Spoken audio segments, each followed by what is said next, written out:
rather. And then again, that this is great over the years as well. You can sit down here. One coming into this front, and odds are you're going to have that product. The one thing 2 years. So if you do get to get that extension done,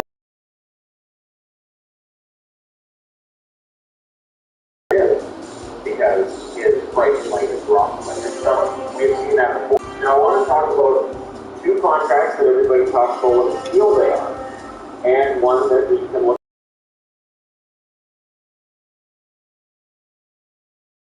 Signed an 8-year extension worth $2.5 billion per season with the Oilers, August 16th of 2017. At age 21, are you crazy?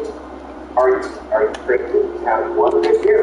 Because 2015-26 is the year prior to 72 games, 19 goals, 36, 51 points.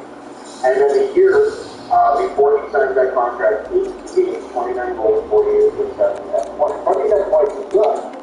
Is $8.5 million a year good for 8 years? And the 8 years is what costs a lot first.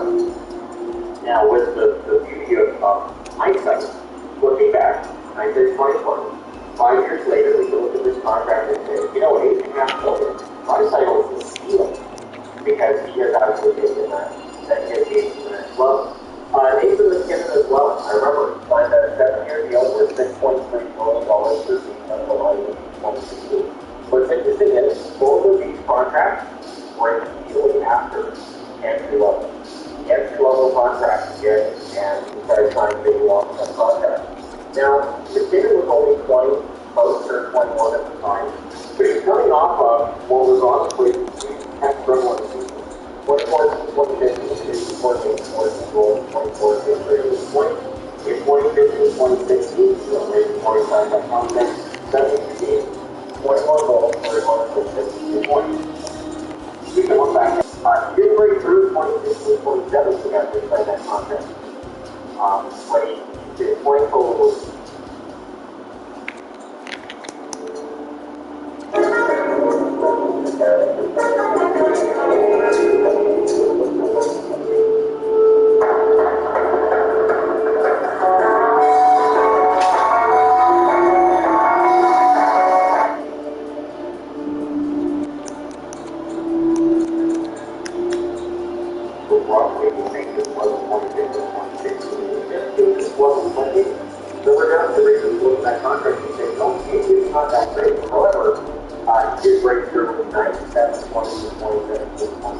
So, no sacks, put down money, saying that this is betting on you to lead into the future. Work out both for McKinnon, who got paid.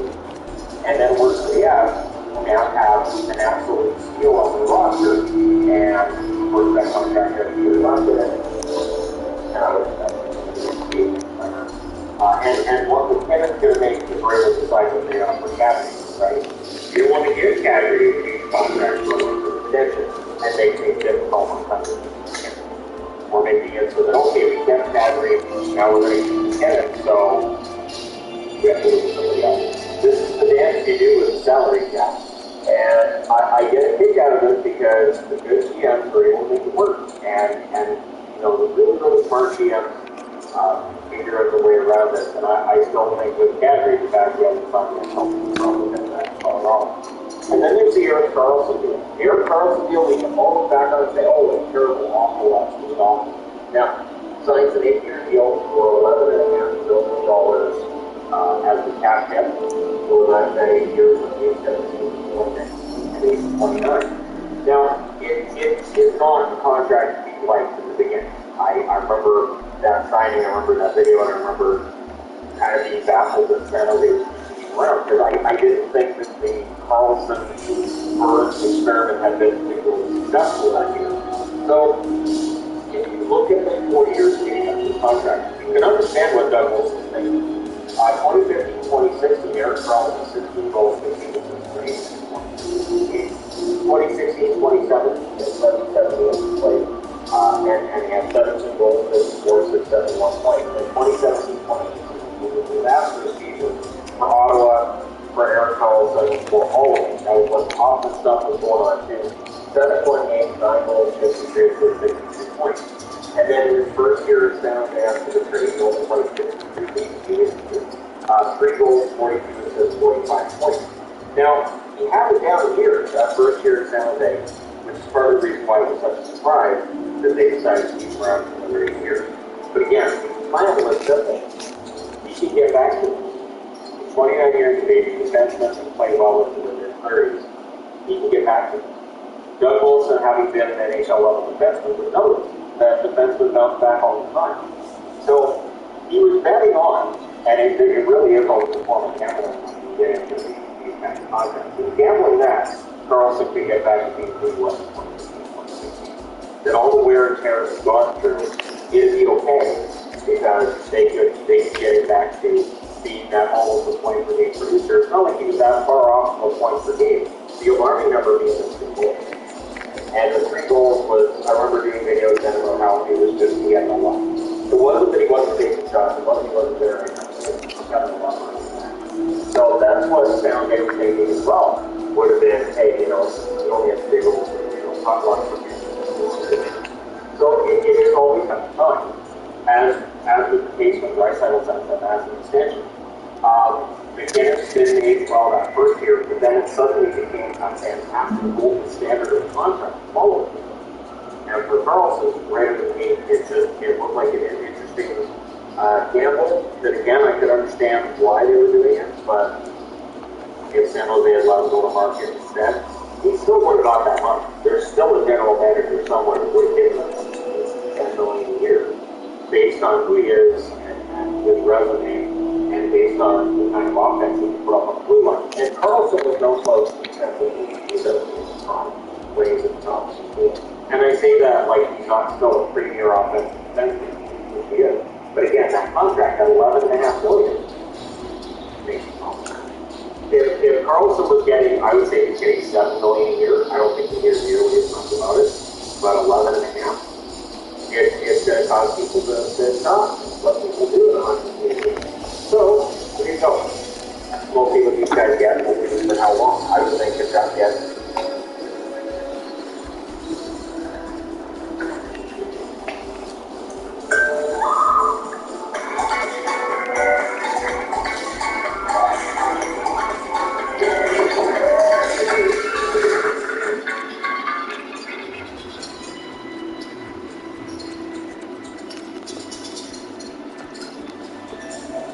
Welcome to your 20-minute high-intensity workout. Pick up the cadence, regulate. All right, so we're going to talk about John Spano. I did a video yesterday on the New York Islanders from 95-96 season. So since this happened in October of 96, or at least the accusations of this began in 1996 October out, that's a good point to bring up. And again, this is from the point in time with the New York Islanders, there was a lot of problems. So, watching videos, reading articles, and everything else to fill up this board. And a lot of the talking points of the New York Islanders would be very familiar for a long time to come. Bettman wanted a replacement for Nassau Coliseum. He's not seen it any longer being able to have the kind of amenities that you need in an NHL stadium, and so they wanted a new arena. Also, attendance was becoming a major problem for the New York Islanders. Fans were really kind of frustrated with management. They were frustrated with the product on the ice. It was not entertaining, and it just wasn't very good. And so after a year with the Pistol logo, they go back to this. And they brought in this jersey.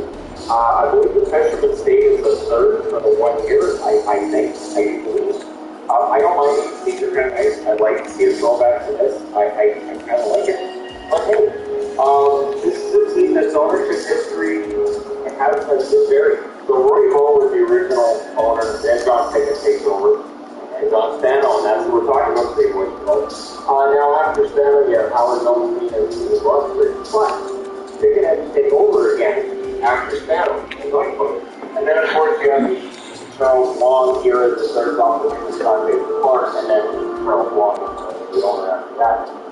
And what's interesting is that Charles Long as an owner, all the eccentricities and everything else that he had going on with him, honestly, really stabilized the franchise. There were some, I remember cards going to GM, what's going on? But franchise is stabilized. And now, of course, you have John Ledet and Scott Melvin. Things are good. You know, that's brand new building. The team that even though they didn't playoffs this past season, they still look like they're set up for some more success. And there's not really any danger of New York Rangers moving. There's no danger of the franchise completely imploding the way that it did in the 90s. Into the late 90s. So October of 1996, John Spano agrees to take over the team. The NHL spent less than $1,000. Less than $1,000 betting. So, you know, most sports it's estimated to spend about $30,000 betting an owner. The NHL, you want to own our team? Cool. No, we don't use any of your references. That's fine. And there were definitely instances too where Spano would have a reference or he'd have something and they just didn't get good for it. Oh yeah, no. Like he could have just written out these papers. I have $230 million. Pump that up and they're like, hey look, he said $230 million. You should get on it. So it gave the NHL a little black eye. When John Spano turned out to not have the $230 million he's going to have. And there were red flags before he got into negotiations with the Islanders to buy them. He tried to buy 50% of the Dallas Stars, and Norm Green didn't deal with it. Norm Green thought his demands were weird and just some of the stuff Spano was talking about was going out. And in general, as Norm Green, it's definitely something the NHL should have investigated. It never should have gotten to this point. There's a 30 for 30 special that was a decade ago about John Spano. And it was an embarrassment. It was an absolute embarrassment to the NHL, to Gary Bettman personally, because Bettman was big on the idea of getting a new owner. All right, we'll go with this guy. So he's named owner February 17th, but he doesn't stay owner for that long. By July, they start to figure he doesn't have any money. There were payments that were due were $1.7 million. We'll give you $1,700. Oh, you want $6.5 million? We'll give you $6,500. Because he's only worth $5 million. Now, $5 million is a lot for all of us. It's like $5 million. I haven't made $5 million in my lifetime. I know, isn't that sad?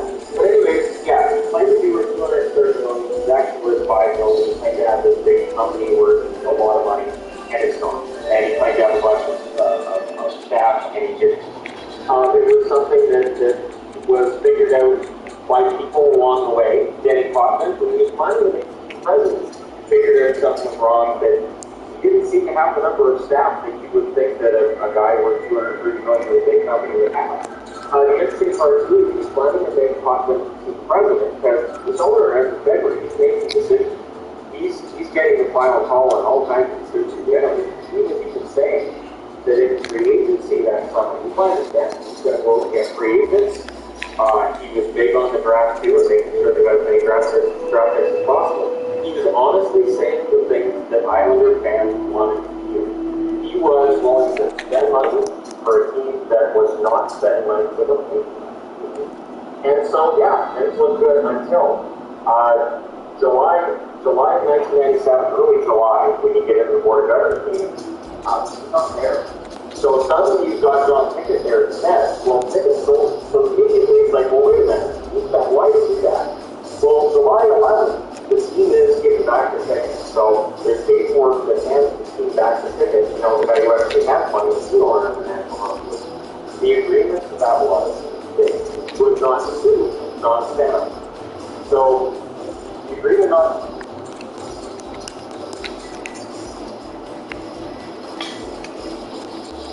Wherever you choose to have your next adventure, go Navion and fly on any airline, any flight, anytime, even at the last minute. Switch to RBC Avion and get up to 55,000 bonus points. Enough to fly anywhere in North America and the Caribbean.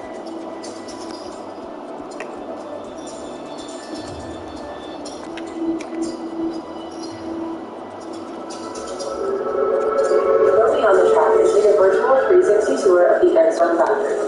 Check out our BWT Alpine F1 team versus the limits of speed and technology with real-time data and analytics powered by Microsoft.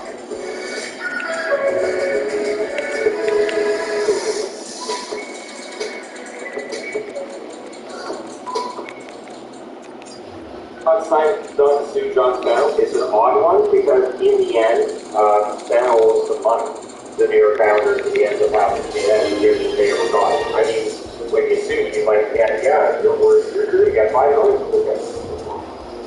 So yeah, the agreement was with Spano. I'm sure that it was not happening. And just NHL owners in general have absolutely said that he was able to just walk in and say, all right, sign on. And so when payments are due and not making those payments, that's when the NHL said, this is agreement. And it's very, very, I would say, surface level investigation would show he's not worth that much. Company's not worth that much. So, why do all this? Why do all this? Well, what is it, right? And there are owners that, will have it seen as kind of a vanity project. Like, yeah, I'm a 14 owner, and we've seen that in every sport, right? The guy who just don't think they might have his tax write-off. Like, yeah, there's $10 million on that case, but the tax write-off is fine. And in this case, there's definitely the ego side of it, the tax write-off worth $5 million. But like the Lakeland tax line, he likes parties, he likes drink. He really likes, the tax life. And with $5 million, you can have that, but you can't really maintain it for that long. Not with the kind of high rollers that he wanted to be around, right? There's an entertaining story, too, that Mike Milbury told about him basically offering up, hey, girls are going to come to a room and, they'll fool around with each other, and then it's our turn. And Milbury said no, although he said if I was younger, might have jumped on that. But what's interesting is it reminded me of dodgeball. It's like, so he just passes O'Houlihan, and somehow Milbury becomes Peter LaFleur. And I don't know how I feel about comparing Mike Milbury to Vince Vaughn. I guarantee it's the first time in history that happens.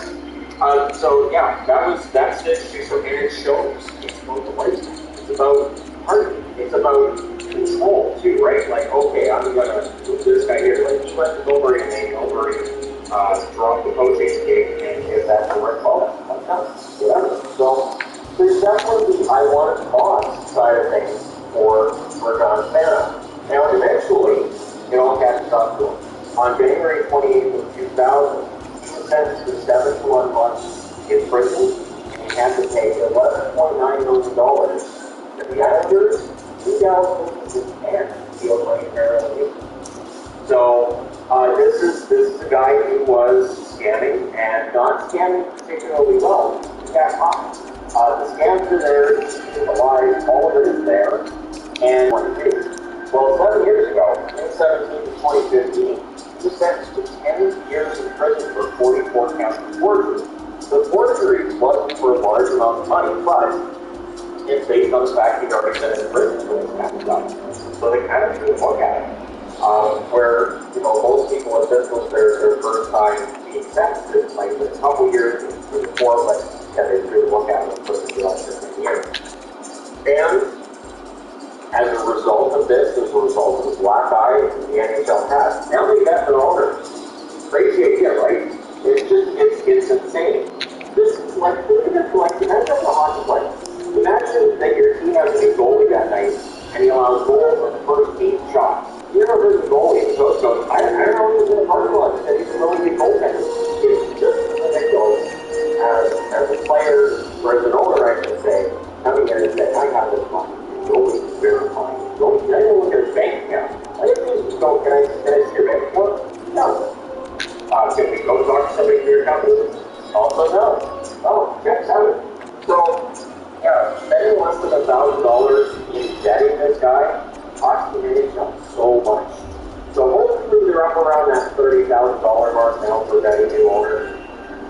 They definitely seem to get tougher on new owners after this incident, and they have to, because they weren't tough on them at all. It was just, it's one of those things where sometimes just looking like you belong there, that's all that matters. There was a camp I worked at where somebody came and got the carpets. They came up with a truck. They went into the dining hall and they said, we're here for the carpets. So the staff's like, okay, cool. And so they rolled up the carpets and they sent it away. And then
Starting time.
Then the boss comes in and he goes, "Where's the carpet?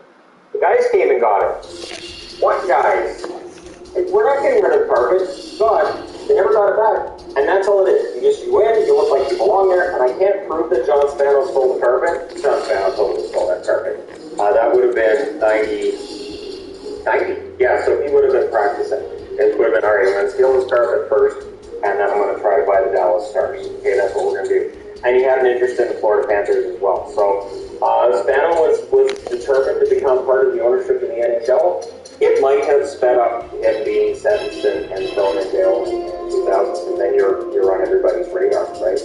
So, the cautionary tale for the National Hockey League, and again, it is an example of how the Islanders went through an era that was embarrassing by all standards, but in this case, it was embarrassing to the entire National Hockey League.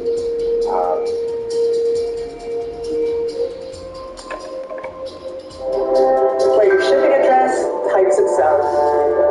Where all your tabs go, everywhere you go. Where you can surf without getting fished. There's no place like Chrome's.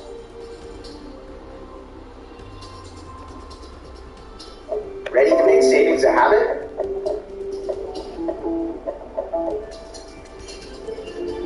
Give teaching tips and tools to help you begin.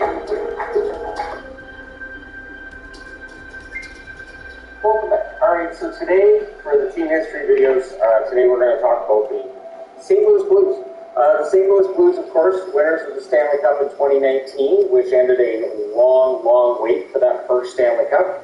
Now they're looking for number 2, and I would say that now that we're 3 years past that first Stanley Cup, that desire for that second Stanley Cup is going to grow a little bit.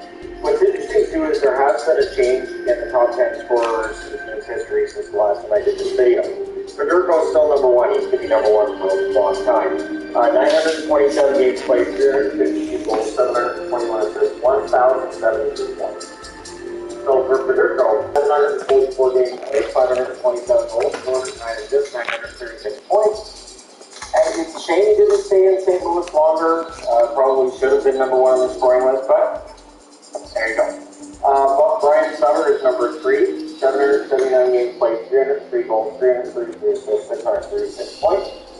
Gary Unger is 3rd, 662 games played, 292 goals, 283 assists, 575 points. Tarasenko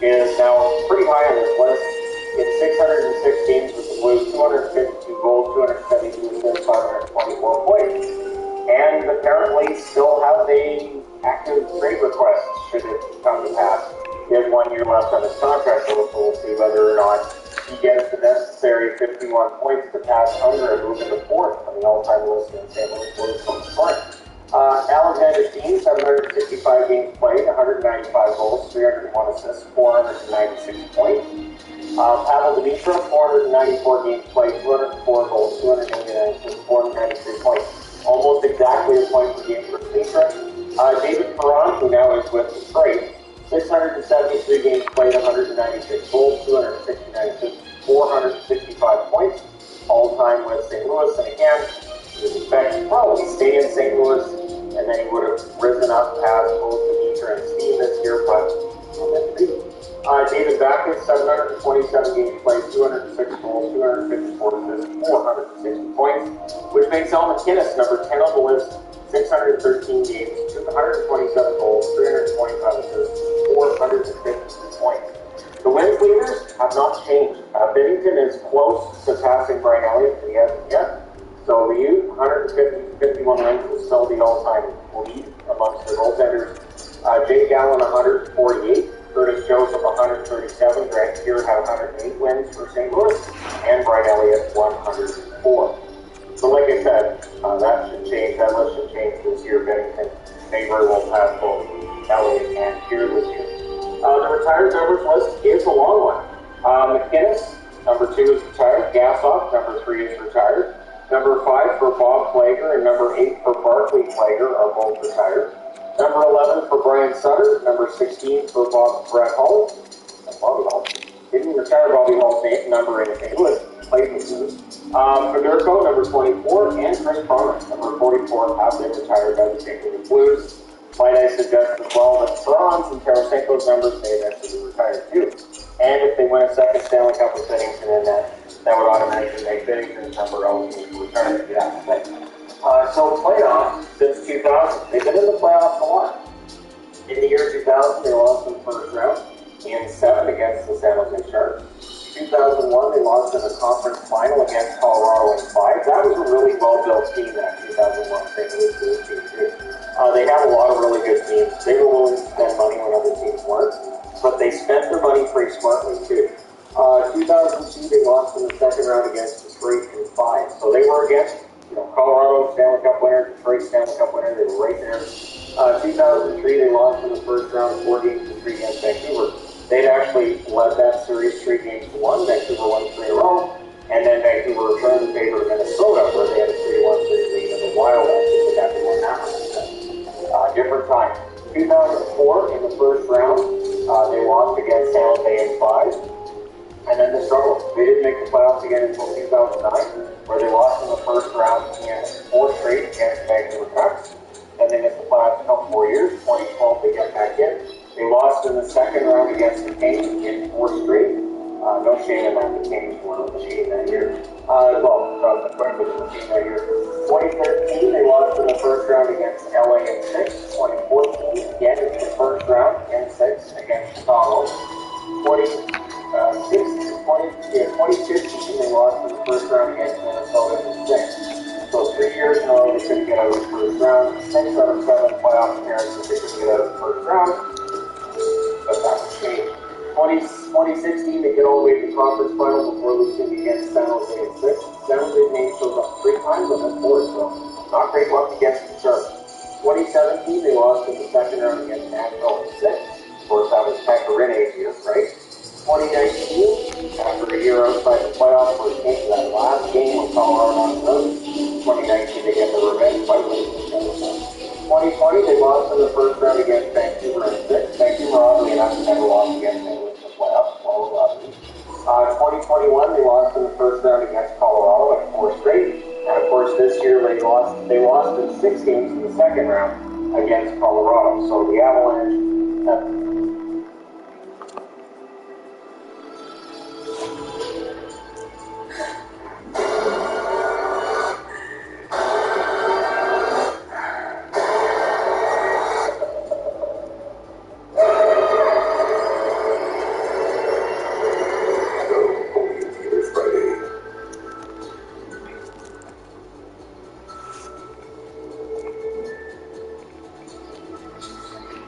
T1 when inspiration strikes. Family life doesn't mean you need to settle down. Introducing the turbocharged, redesigned 2022 T1. What is that? Had their number. That's 2001 they won the cup. 2022 they won the cup. Both of those games they knocked out St. Louis before getting there. So their arena is Enterprise Center.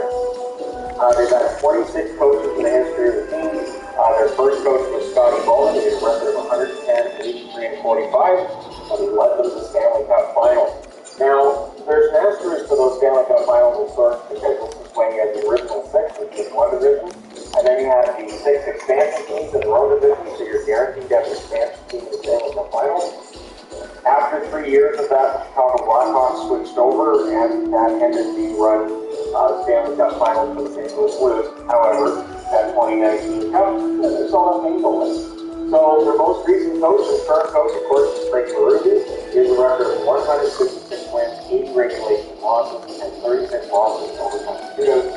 Honestly, Berube's fantastic run for Penguins for sure. The first goal in the history of this franchise was scored by Larry Keane at 3:22 of the third period in a 2-2 tie against the Minnesota North Stars, who of course were expansion brothers. Their most recent goal was scored by Jordan Kyrou at 9:34 of the second period in a 3-2 loss against Colorado Avalanche. That of course came in round 2 this year. Their all-time penalty minutes leader is Brian Sutter, 1,786 penalty minutes for Sutter. So, good tough testament, absolutely.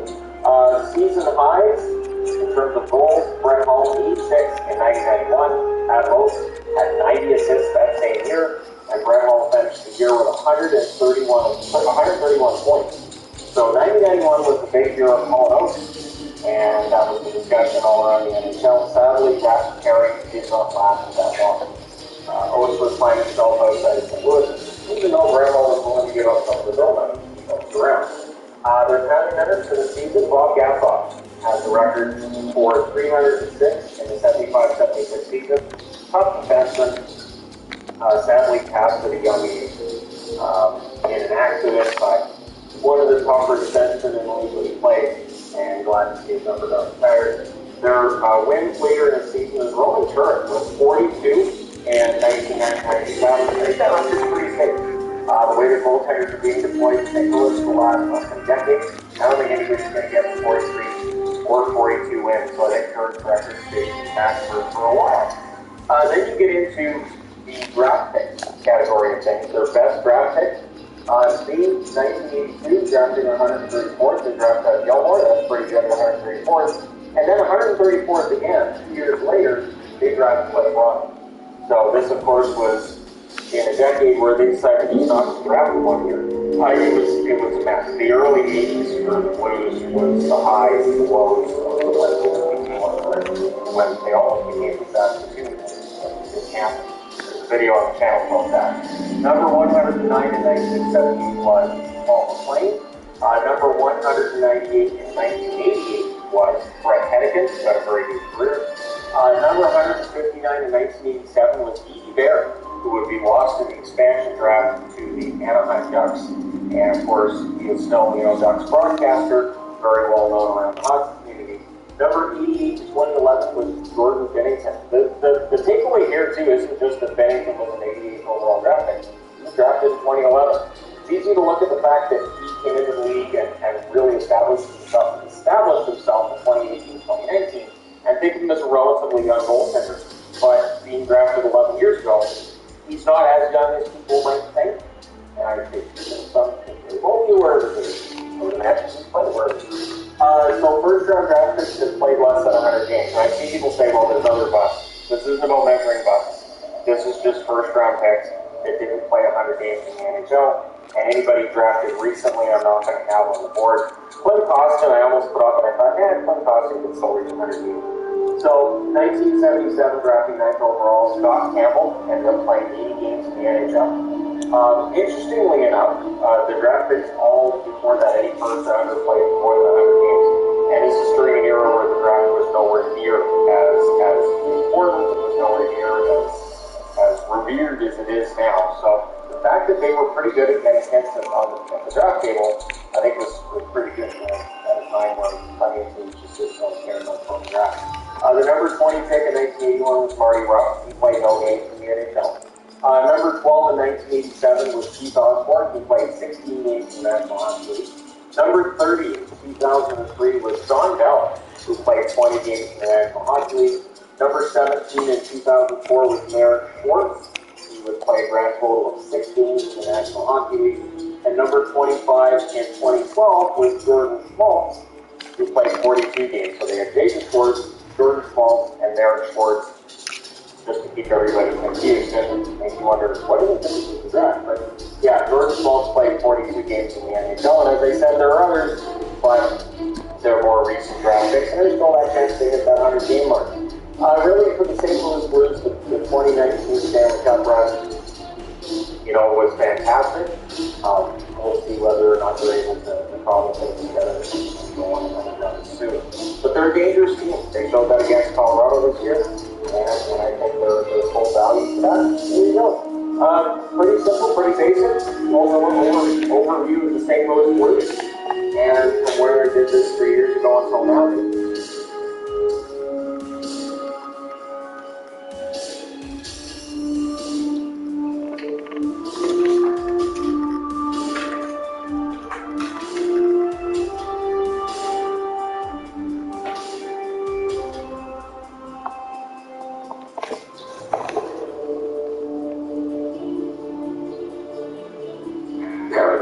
You're still bringing noise. And you're crazy looking fish. Okay, whatever that is, it has to be good.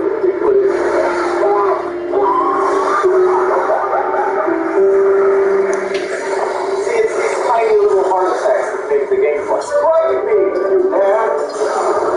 No, do it again. Do it again. You're gonna get the parry.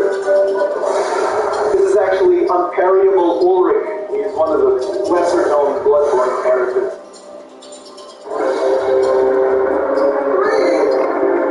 Shadow of Yarn. Sure, okay. They're clearly ringlets. I was wondering when the game was going to throw this shit at me. I hate these stupid gangs. It's such a lazy way to make things difficult. Okay, I take it back. This is great. They're not very aggressive.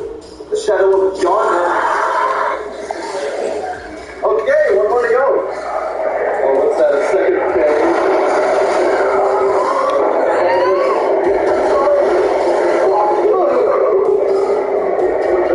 No, stop that. I got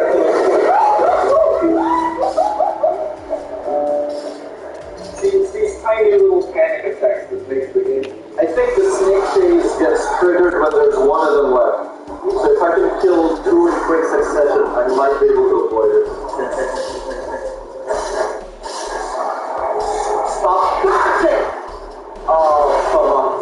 I have had it with these motherfucking snakes and these motherfucking ones! Jesus Christ, don't panic.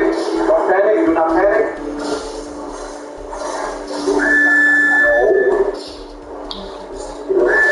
No!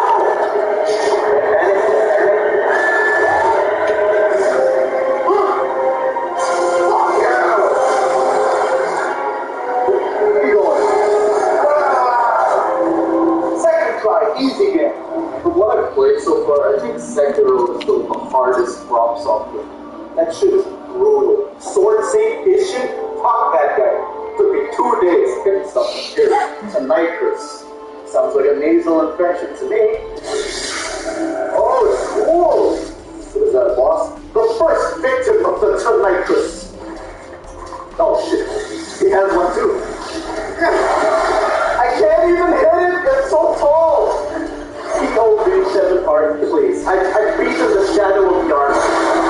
Oh, if I was as tall as you, you'd be in big trouble right now. I'll have you know, I have beaten Sword Saint Isshin and also the Soldier of Color. It's got the legs of a spider, but the head of a fly. I know you did this, Steve Buscemi. It's out of control. Who do you have? Sedative. Oh my God, Bill Cosby? Whoa, look at this. Oh, it's beautiful. See, it's these little moments that calm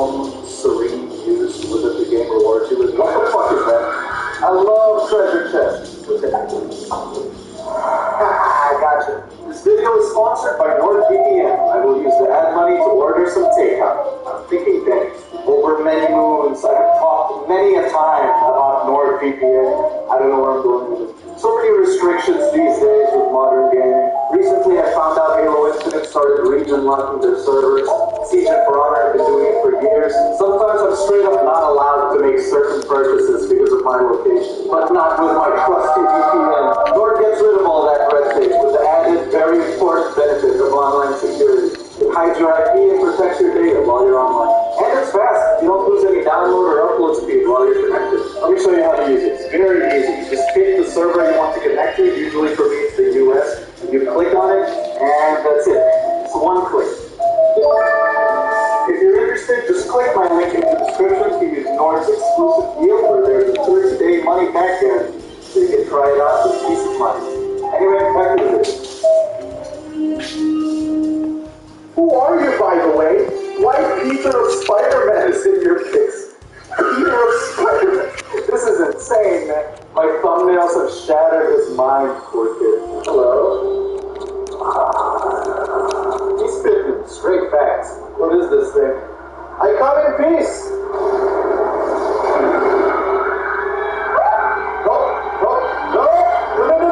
No, wrong, the vacuous spider. This is my worst nightmare. Glad they sold it to me for $20. Die. I'm gonna die.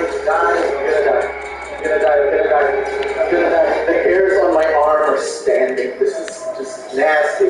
There's so many! I can't even get near it. Introducing Quest Mortgage. Now get a great low rate entirely online with our better rate mortgages. This rate is better than the one we got. Wow. That is better. Quest Mortgage. Welcome to the new way to mortgage. You left a crack in your defensive line, Ron. Come on, you gotta have the two center backs covering the... I just gotta keep this up and beat this boss before I throw up. Come on. So what? If I was a giant frog, you would be in so much trouble, Ron. Don't mind me, just coming over to surrender. Oh, thank God. I'm free. Go. If he jumps at me, I'm quitting. I think I downloaded the wrong bloodborne.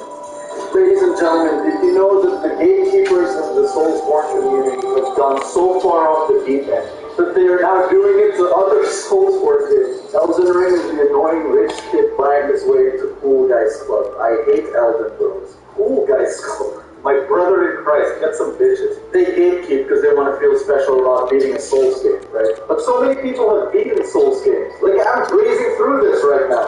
So can it really be that hard? Can you just have fun? I'd love to join the Soulsborne community. I just wish the community wasn't there, you know? Well, Carter Legarius. I've traveled far and wide. Can you stop? He's playing PvP. I'm here for certain weapon, a Chicago. Look at that thing, it's sick. I gotta beat this guy first to get it though. Standard timing. Give me the Chicago now and I will let you live. This guy's pretty aggressive. Okay, we calm. There's also a magic spell shooting at me. Oh, stay calm. There you go, just like that. You gotta take advantage of his openings. Where is it? Ooh, I don't need my eyes to see you, Legarius. Don't do this, Legarius. Don't make me kill you. Don't make me end your soundtrack because it's fire. You're so aggressive. But what you get, you're not unparryable, Ulrich. Oh, I'm so excited to use the Chicago. And there you go. That's how you win the game. This one did. Go away. This is the run back, by the way. From the lamp, you go to this elevator, and that elevator takes you into a room full of enemies. There's a ranged guy with a fucking glow dart shooting at you the whole time. After that, there's a spiral staircase, and then after that, you gotta drop down to a roof, and then after that, you gotta drop your standards, and after that, you gotta think, how did they take us to Elden Ring to put checkpoints outside the boss room? And then after that, you can have fun. Come on, okay. Calm, patient, zen.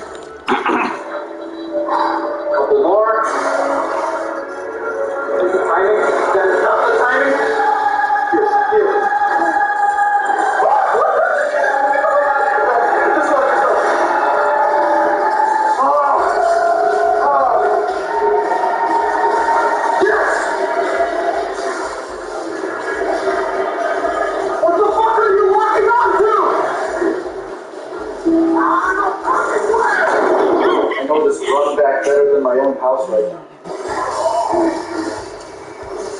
Fuck you, I'm leveling up. You are no match for Darius. I went through a character arc. Come on. Yes! Oh, you functioned opening right there.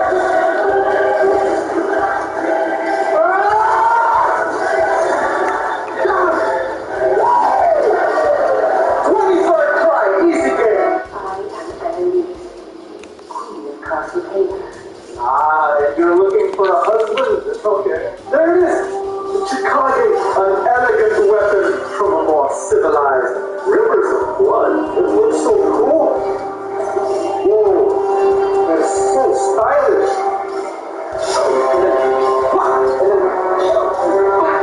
This is the sword. This is the one. I'm gonna beat the game with Chikage.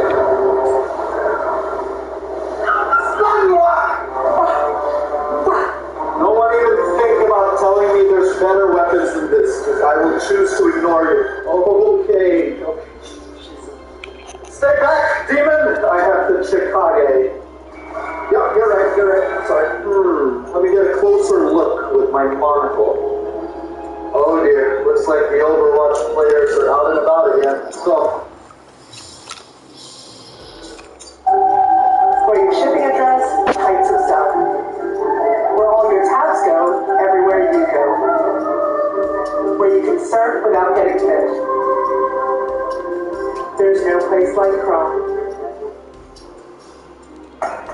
You're more than twice as likely to quit smoking with Nicorette's new Quick Miss Smart Track. Tap your phone to track your personalized quit plan in the free app and stay motivated. Nicorette, your smart way to quit.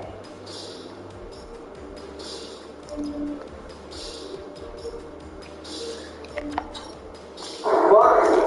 That's so ridiculous. They're just limbs! This is so gross, but it's the funny kind of gross. I can imagine the FromSoft team just completely crashed while they were designing this boss. It's a fireball! Oh, this guy's easy. He's just standing here, not even menacingly. He's fucking useless. He's got no discernible attack pattern. You just keep swinging and hope you don't get hit. Hey! I can throw fireballs too, dude. Oh my god. Yeah! He started shitting himself. God, imagine the smell. Die. Get the fuck out of this life. We can't stop there. I gotta kill the kids. Too dangerous. No, it doesn't affect my baby. The baby. Please.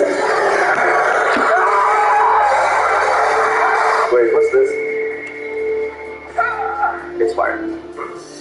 Now, wait just a moment. This new Spider-Man movie really went off the rails, huh?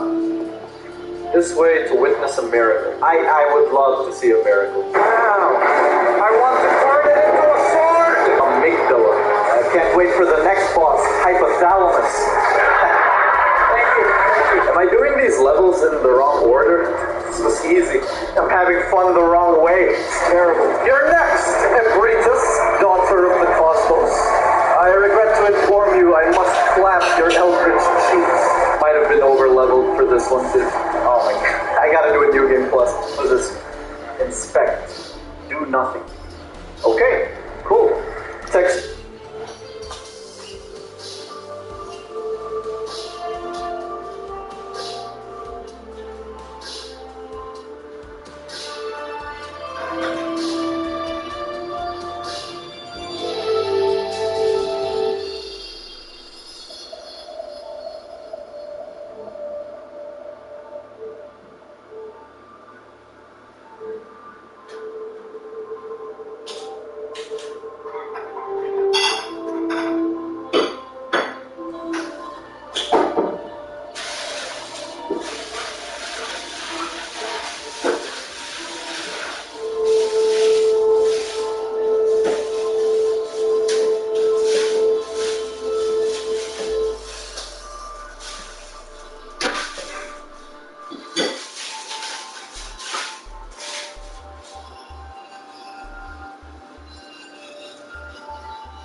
Vikings games will always amaze me.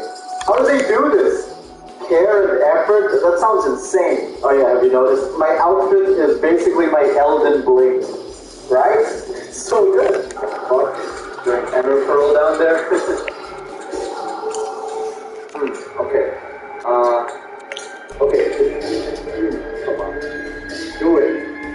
Do it! Oh, they're sleeping. Thank God. See, this is one of those situations where being passive can actually save your life. They super glued a dog's head to a bird's body, and the bird's head to the dog's body. Motherfuckers be like, we must protect nature, it's precious, and then nature is like, yo, he's got a basket helmet. Oh, the t-shirts, the basket boys, we're still selling them. Link in the description. Nikolash, host of the nightmare. Oh, there's like a scary fight, and he's gonna come out of the smoke or something. Wait, there he is. Hey! Where's he going? Oh no, it's one of those gimmick fights. I got it. I'm furious. Nowhere to run, you son of a bitch! It's the bosses that do emotional damage that are the hardest. See, it's these tiny little migraines that make the game. I would recommend not being killed by me. My sword traps the souls of its victims. Some Chicago lore for you. Wait, he had health still. Oh no. Majestic! Where are we going, dude? Oh, are we going to the fun part? I would love to go to the fun part, but at this end, please, hit the speed. Yeah, he slaps too. Die.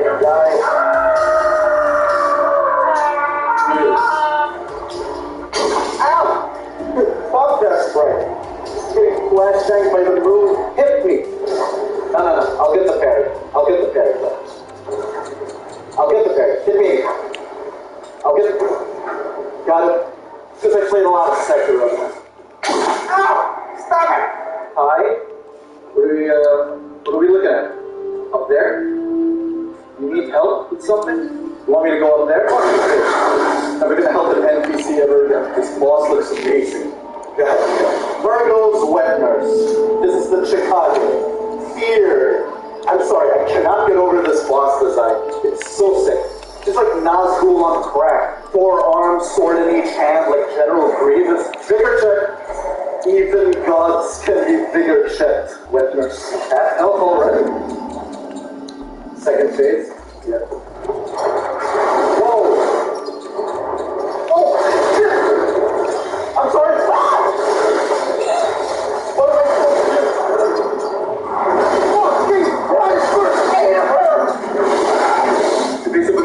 Evasive maneuvers. Oh, thank God it ends.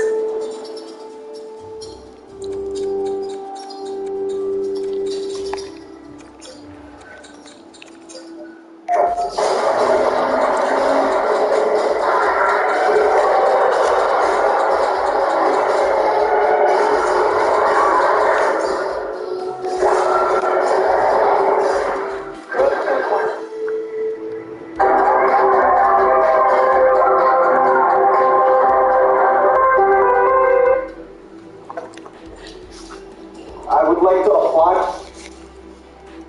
to be your minion instead, please. Okay. Try again. Round 2, wet nurse. All my enemies fall at round 2. Like round 1.5. Round 2. Big damage. So the health bar moved 2 pixels. Hey, what are you doing? What? You're at like full health. You're fucking cheating. I'm really liking this part of the fight though. Very slow and calculated. Okay. I feel like an NPC right now. That's okay, I think if I just like run in this circle. No! Fuck, no! You're a nurse. Do no harm. You're a cheat. But you don't deserve my blood, so I can't just run in the circle. Wait. Heal. I live.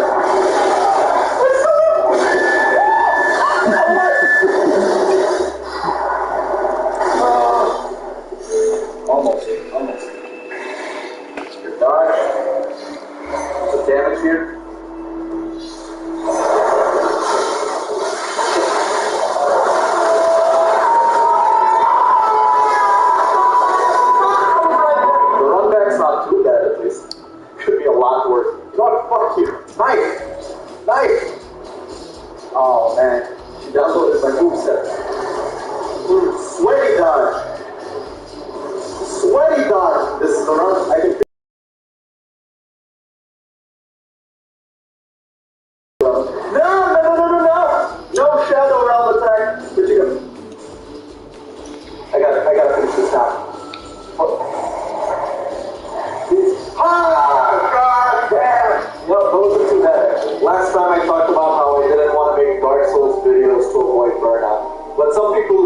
life, so maybe I'll think of some sort of compromise.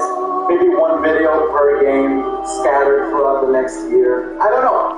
My creative decisions are like a crash bag in the wind. I don't know where it's going. Dude has 1 million For Honor and Destiny videos, but doesn't want to make 3 videos for each Souls game because we'll get bored of it. Bro, really? Shit. He's ruined this. He's out of line, but it's right. Good hunter. You've done well. Thank you. The night is near its end. Now, I will show you mercy. Holy shit. Stood up from the wheelchair. What was the wheelchair for? Tonight, Gammon joins the hunt.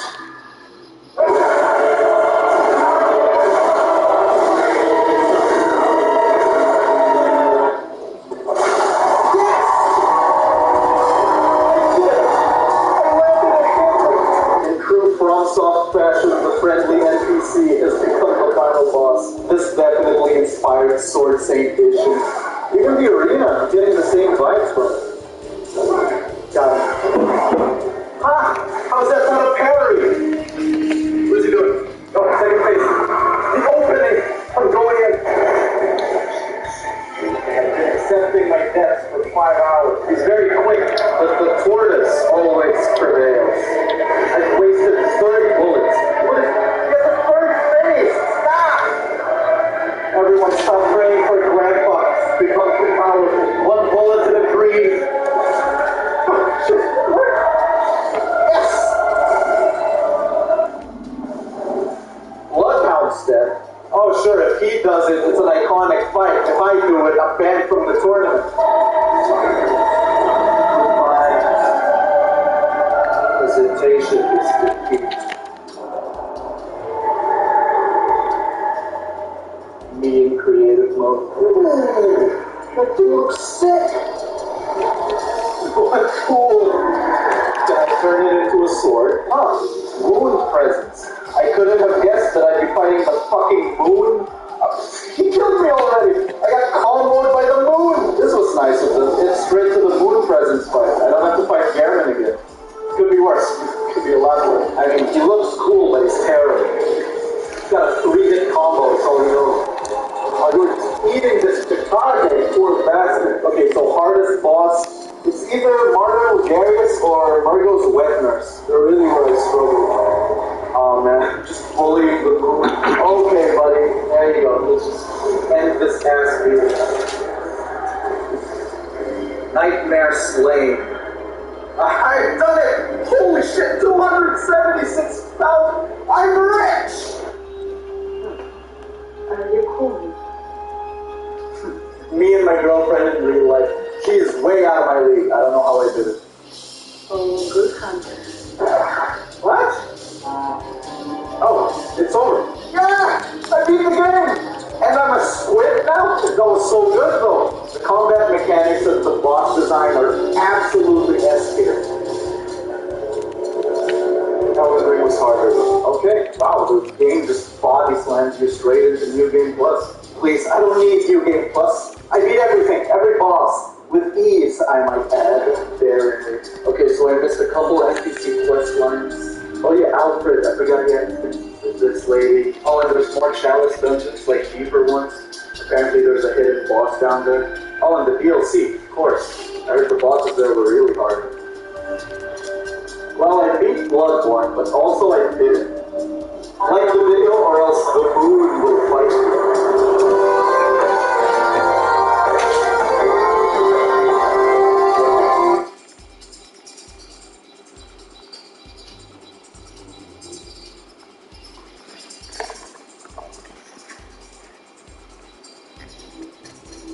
This is the moment you've been waiting for. To unleash more power on the road and on the job site. This is your moment to unleash. Get this great offer on this F-150 only at your local Ford store.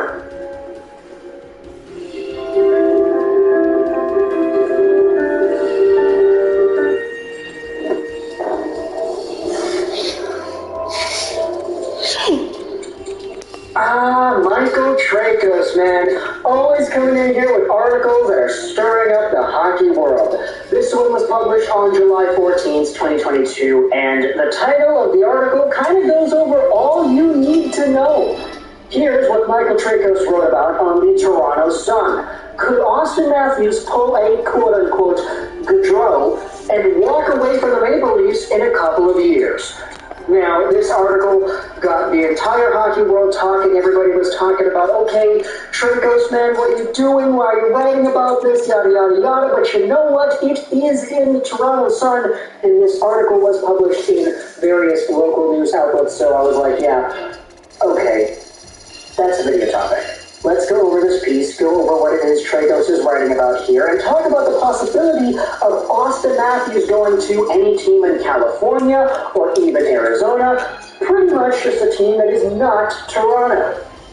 So, if we go over to Austin Matthews and his entire profile right here, let's take a look at the status quo, the contract, the numbers, and all that. Austin Matthews is 24 years old, 6'3", 205, signed till the end of 2024, so the contract expires in 2 years. He's making $11.64 million a season. He does not have any trade protection until his 2023-2024 year, where he'll have a no-move clause. Matthews last season had 106 points in 73 games played, and 60 goals on the year as well.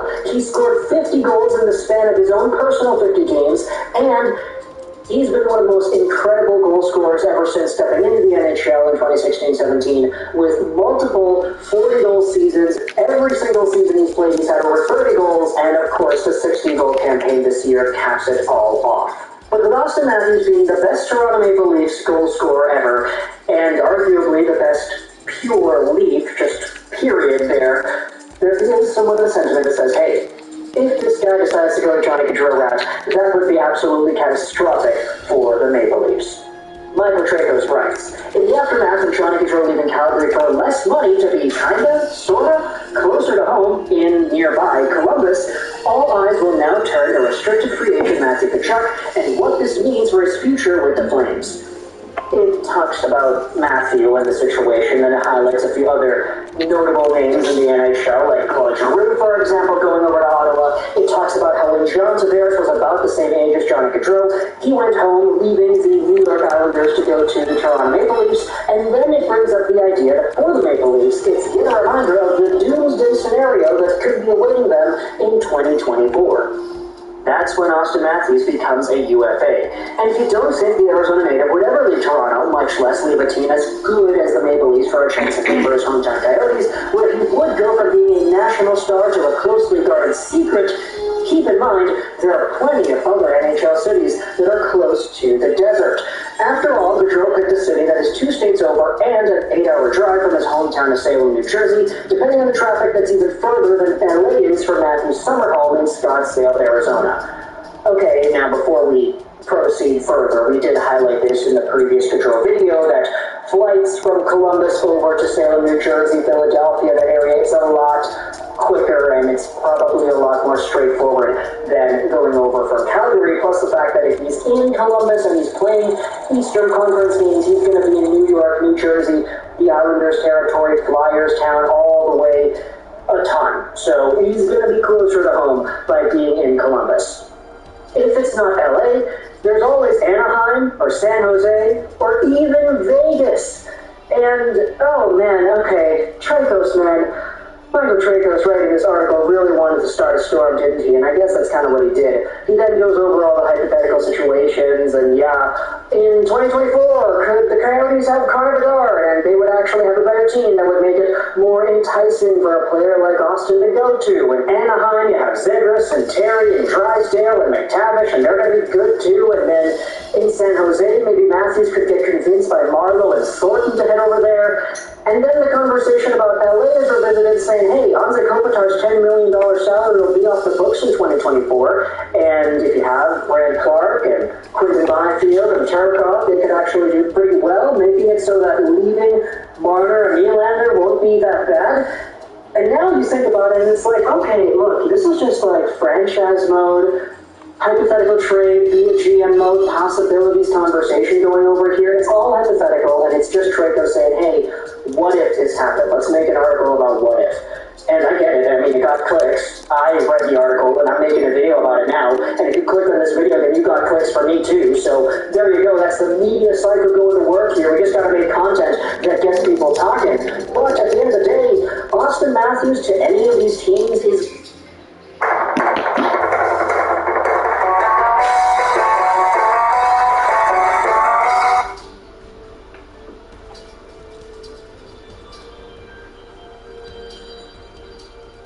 mostly just speculation, and I don't want to use the word fear-mongering, but it's kind of that. I mean, look, Gaudreau leaving Calgary was something that I think a lot of people were not really expecting. And seeing him go to Columbus, of all places, was even more shocking than the initial news of him leaving in the first place. Is it possible, in any realm of possibility, that Matthews does up and away leave Toronto? I'd say it's possible. Nothing is impossible, for crying out loud, but trying to speculate about the teams, I mean, this early on as well, I think there are a lot better conversations to be having. It's just, I don't really know if this is really one that has all too much meat to the bone. And of course, this is all discounting the idea of salary cap and what these teams are going to look like in 2 years, the amount of players are going to have to re-sign, who's coming off of the books and everything. So it's tough to project this 2 years into the future, but for the sake of making things fun, let's talk about these teams, shall we? Firstly, Vegas. Screw off. You're not getting Matthews. You get everybody that is super expensive under the sun. It happened with Pietrangelo, happened with Pacioretty, happened with Stone, happened with Eichel, and then you have to trade all these guys away because you get too many and you don't treat your players right. That's not what's going to happen here. Matthews and Eichel are not going to play on the same team. End of story. Goodbye. Good night. Arizona. This one kind of makes a little bit more sense because, of course, the hometown factor. You talk about who they're going to have in their lineup in 2024, 2025. I mean, look, if Bedard is in Arizona alongside of Logan Cooley, Victor Soderstrom on the back end, I think you have yourselves a pretty good team.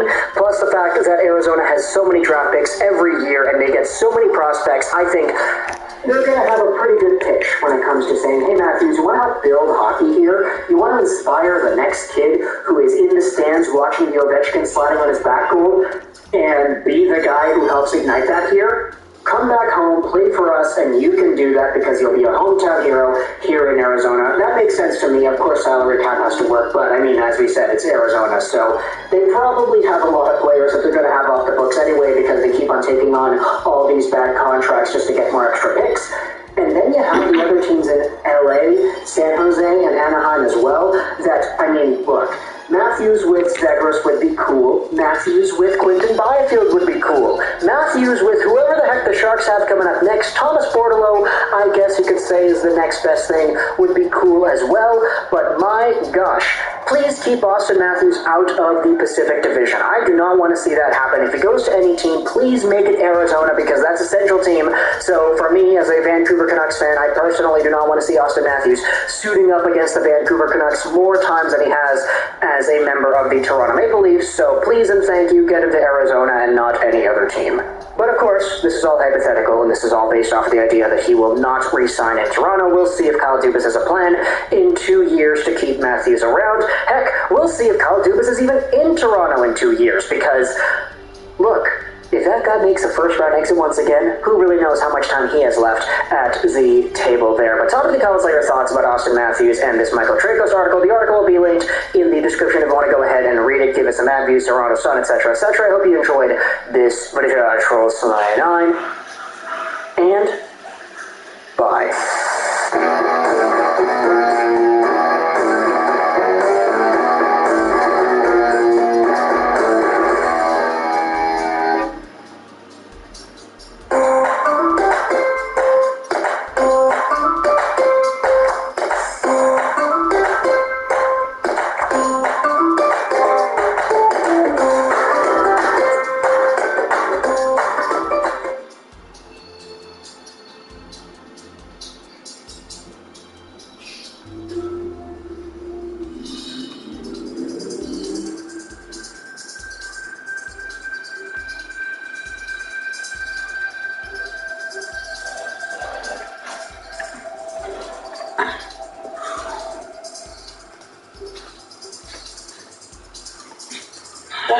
Alright, so we're watching as the Calgary Flames band.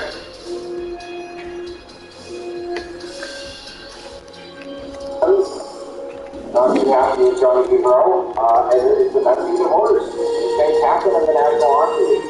So I wanted to talk about 20 of them and keep out Johnny Hockey from this one.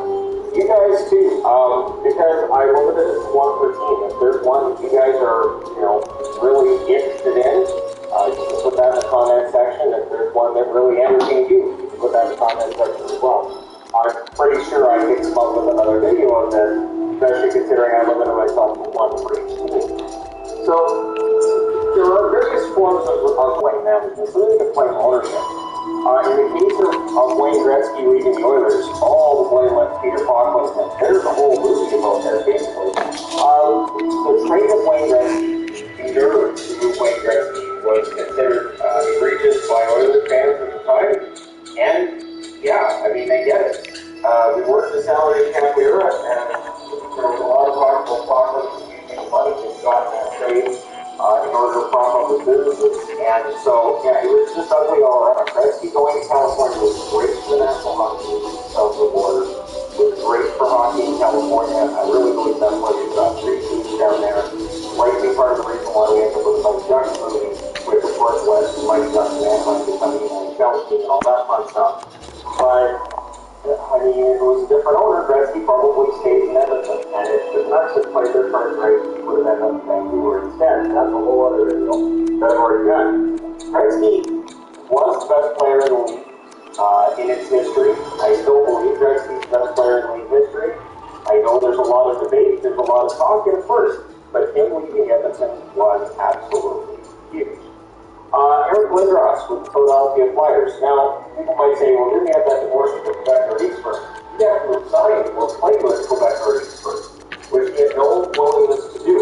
Now, not that far into his career, there were some incidents between himself and his parents and Bobby Clarke, and discussions from Bobby Clarke about how much Eric Lindros really wanted to play. Basically, Lindros spending a lot of time on the injured list and Clarke questioning the heart of the player. And it was this ugly, fake, public spectacle. It was pretty on any level, like this jersey. So, for Lindros, when he finally got down, it felt like it was overdue. This has been going around in circles for quite a while. And he was persona non grata, really, for Philly fans for a while there, too. That is a relationship that's been repaired, much like Gretzky with the Oilers. At this stage, Lindros wearing a Philly jersey for an alumni game doesn't look so weird, but if I told anybody that jersey was Philly, well, eventually it was back wearing a Flyers jersey. Alumni game, and everybody else knows the good story. I might have some beer bottles thrown at me, but yeah, Lindros leaving Philly was absolutely ugly. Most of the blame seemed to go towards Lindros. Personally, I felt like Clarke was trying to minimize the effects of the injury he got. And whether it was his frustration with Lindros' parents or his frustration with Lindros, whatever it was just really apparent that relationship had to end, and it still carried on a while after it should have ended, which relationships can do. Adam Oates with the Boston Bruins. Adam Oates came out with very, very frustrated. The team was kind of a mess, and as a Boston fan, they were absolutely a mess. This was a team that couldn't make up their mind whether they were rebuilding or they were trying to get ahead for a playoff spot. He said that. He basically said, I don't know what to do. We're going on a road trip. We win the 5 games, make it into the playoffs, and get swatted. Are we rebuilding? What's going on here? And after basically stating that he didn't think that management had a plan, which he was right, if you're not supposed to say it publicly, he got praised for his captain. And it was funny because even as a Bruins fan, I kind of applauded him for being willing to say out loud what a lot of Boston fans were thinking at the time. So it was nothing breakup, but it was one that I don't think many Boston fans blamed Adam Oates over anything because all the jerseys that Oates was worn as a Boston jersey, I thought was best on it. And of course, for the New York Islanders, John Tavares, these were no particular reason. This was just me going around the internet, going through my own memory banks and saying, these team what I use. For the Islanders, it has to be Tavares, even though in the 90s, there were other messy doors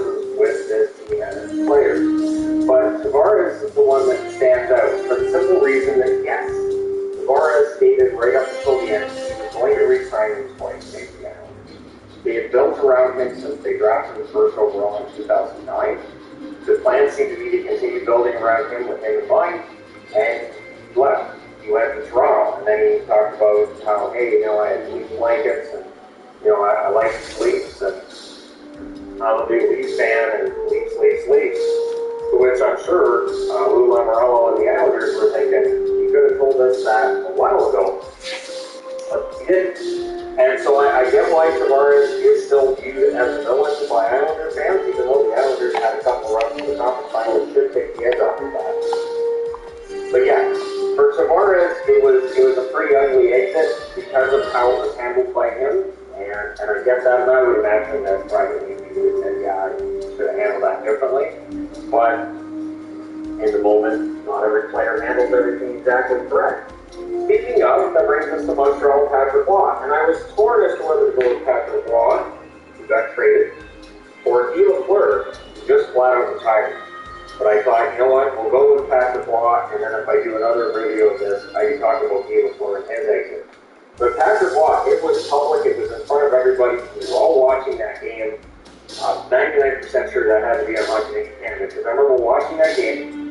I will admit, as a Bruins fan, getting a really good chuckle on that. The interesting thing, too, is that we all remember Mario Tremblay kind of looking like deer caught in headlights when Roy came off, waved his arms, and I'm not playing here anymore, and, tells management that and just keep going.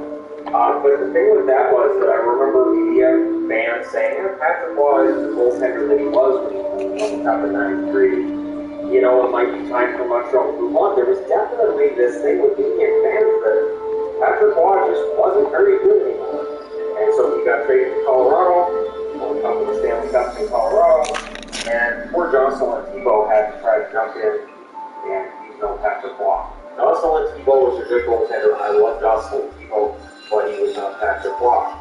Ottawa, it had to be Alexei Yashin. I've talked about him in recent videos as well. So I'll briefly touch on it here. With Yashin, it was a matter of him holding out when he had a contract, which is something that used to happen not regularly in the NHL, but you would see a couple of guys here and there, maybe, same season, you'd see a couple of guys who would hold out. They look at their contract, and their contract started. The amount of transparency about who got paid what and who had what clauses in their contract wasn't where it is now. So, yeah, Alexei Yashin really believed that he should have got paid more. I'm constantly nodding because I know everything about furniture, but the business side, I'm usually a little lost. Quick looks can help. An easy way to pay. Wasn't enough. So when he would complain that he should get more money, he would point to his playoff record and say he should get more points in the playoffs. So when Yashin left Ottawa, he was public enemy number one. There was nobody even close. And this was a team that had missed at the draft table a few times. They had some issues with various things with that organization to that point. But Yashin's exit was a necessary exit, and of course they would end up in the Stanley Cup final in 2007. But boy, it was ugly getting there. For Vancouver, it had to be Pavel Bure. Pavel Bure, there had been a rumor that he had argued that he was going to hold out. I think it was the 94 playoffs that there was a rumor he had threatened not to play. That never happened.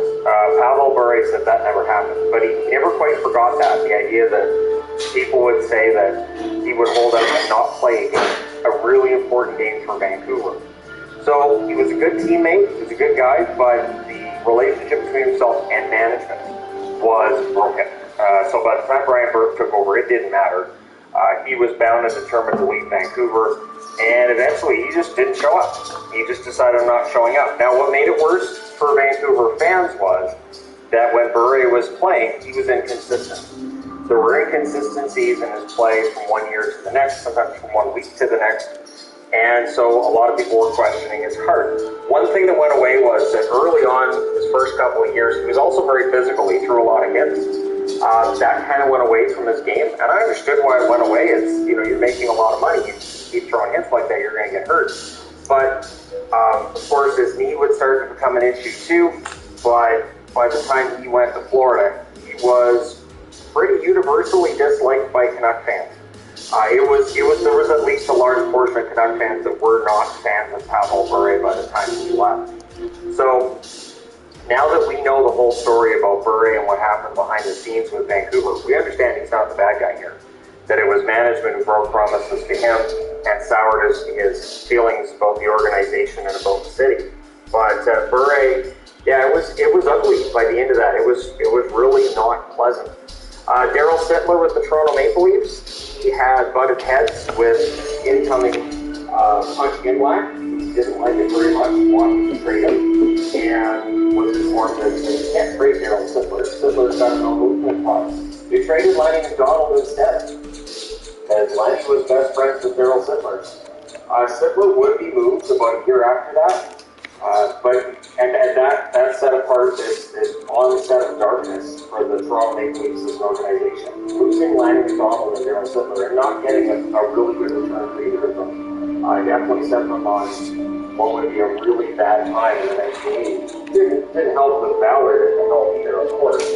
But Sittler and the way that was handled, it just made Toronto look terrible in retrospect. It just made them look bad. So while there are other players for Toronto I could get, I'm going with Sittler. I tried to go with people who were drafted by one team and then moved on. Sittler would be one of those guys. Jack Eichel would be one for Buffalo. Jack Eichel, when drafted, the consolation prize behind Connor McDavid, but a pretty good consolation prize. I think one of the top 10 centers in the National Hockey League. But with injury and with a lot of off-ice discussions about those injuries and how they're dealt with, and everything just around the Buffalo Sabres, eventually Eichel's time there was done. And by the time he made that trade demand, I think we all knew that was kind of not necessarily overdue for the demand, but overdue for the divorce. So now that Jack Eichel's in Vegas, I really think the only team that's public and number one on some level for Buffalo fans, although it got a pretty good return. And it's funny how when you get a pretty good return in exchange for a disgruntled player, you feel better about losing that disgruntled player. So for Eichel, he's the one I chose for Buffalo. Again, they're good brothers. For Tampa, I went with Marty St. Louis. Marty St. Louis, of course, was not happy with Steve Yzerman because Steve Yzerman is putting together Team Canada, did not have Marty St. Louis on the list, and so it's that kind of personal. There were rumors about other things between he and Yzerman, and of course then Marty St. Louis gets traded to the New York Rangers, which at the time was a bit of a shocker. St. Louis not retiring as a member of the Tampa Bay Lightning was definitely a shocker, and that he was the Rangers rather than playing the rest of the days in Tampa. So that was one where most people sympathized, I think, with Marty St. Louis, even though I think they understood too that Steve Yzerman is trying to put together the best roster he could for Canada.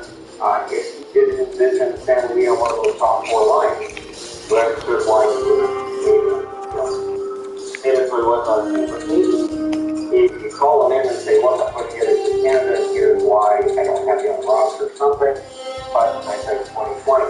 Get over to this column, Evander Kane with the San Jose Sharks. So a very recent example of an ugly divorce between the San Jose Sharks and Evander Kane, where they terminated his contract. This is still yet to be litigated as to how much money San Jose actually owed them, and they terminated his contract. So we will see how much more gets. I don't think there's really a question of whether or not San Jose has to pay more money. I think it's just a matter of how much.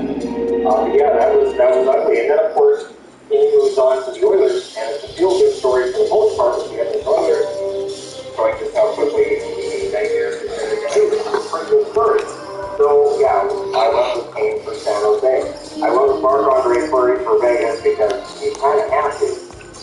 So before they gave away Max Pacioretty, they kind of made this an ongoing thing for themselves by giving away Marc-Andre Fleury last summer. Marc-Andre Fleury, of course, and heroes of the Vegas Golden Knights last year, their first 3 years really, and so the idea of just handing him away because you want to get rid of his contract for cap reasons kind of heresy with Vegas fans.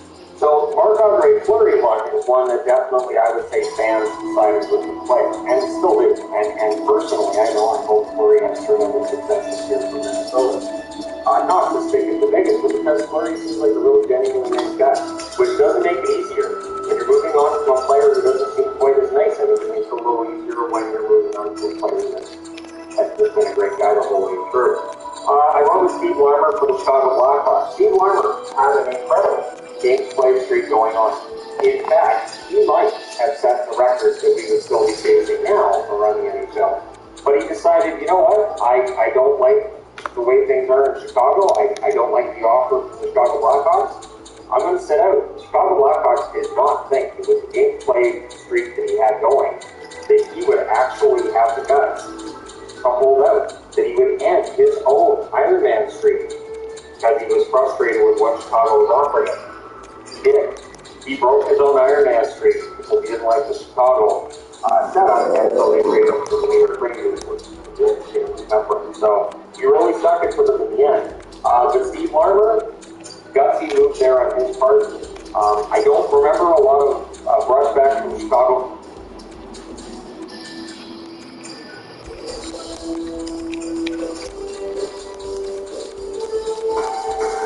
Craving your next adventure? With Avion, get the flights you want at the point.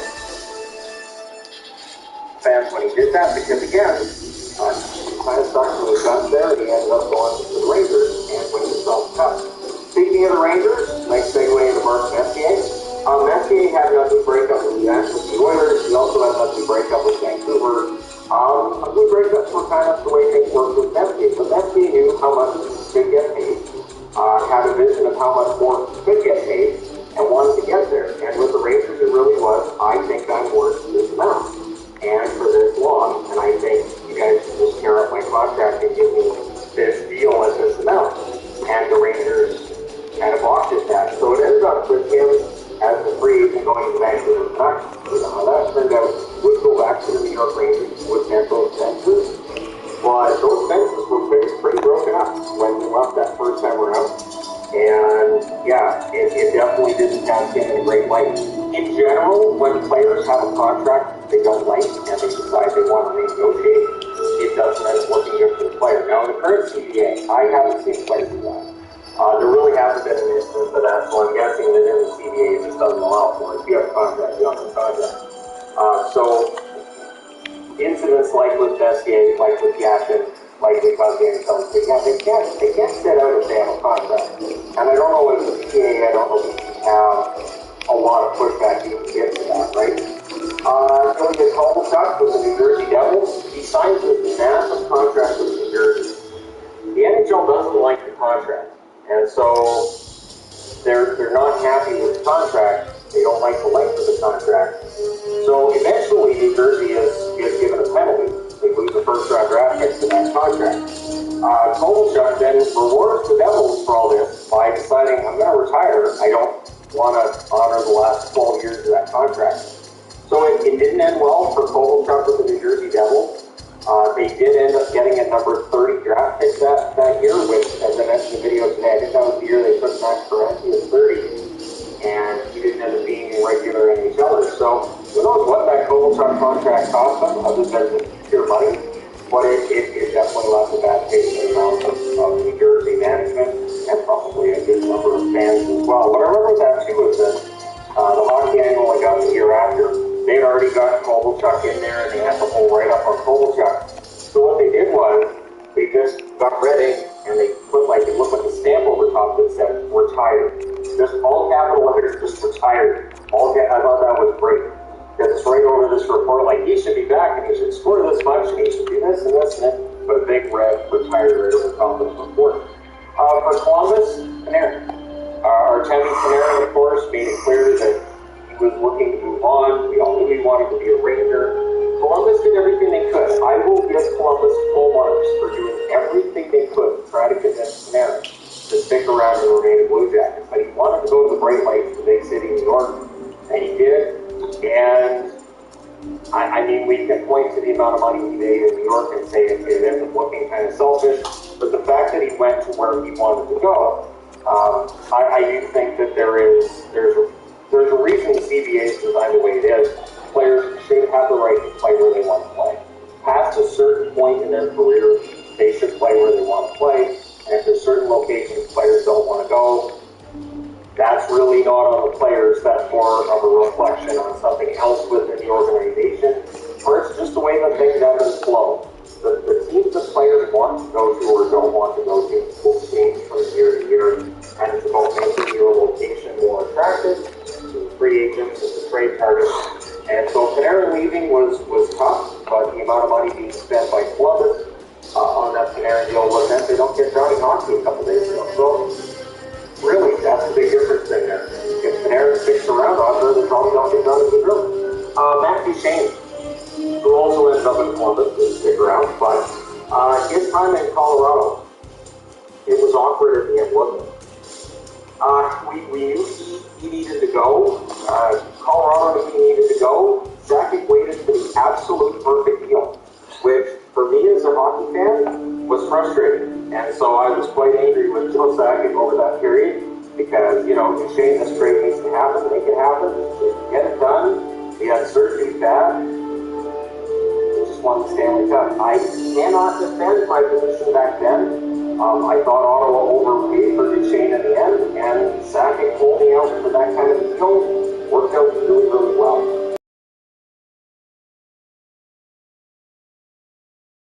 To get there.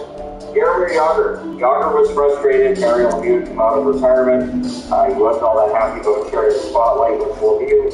And it was time. It was time for him to move on from Pittsburgh. It was kind of a messy breakup between himself and the Penguins. Then he goes on and plays in Washington.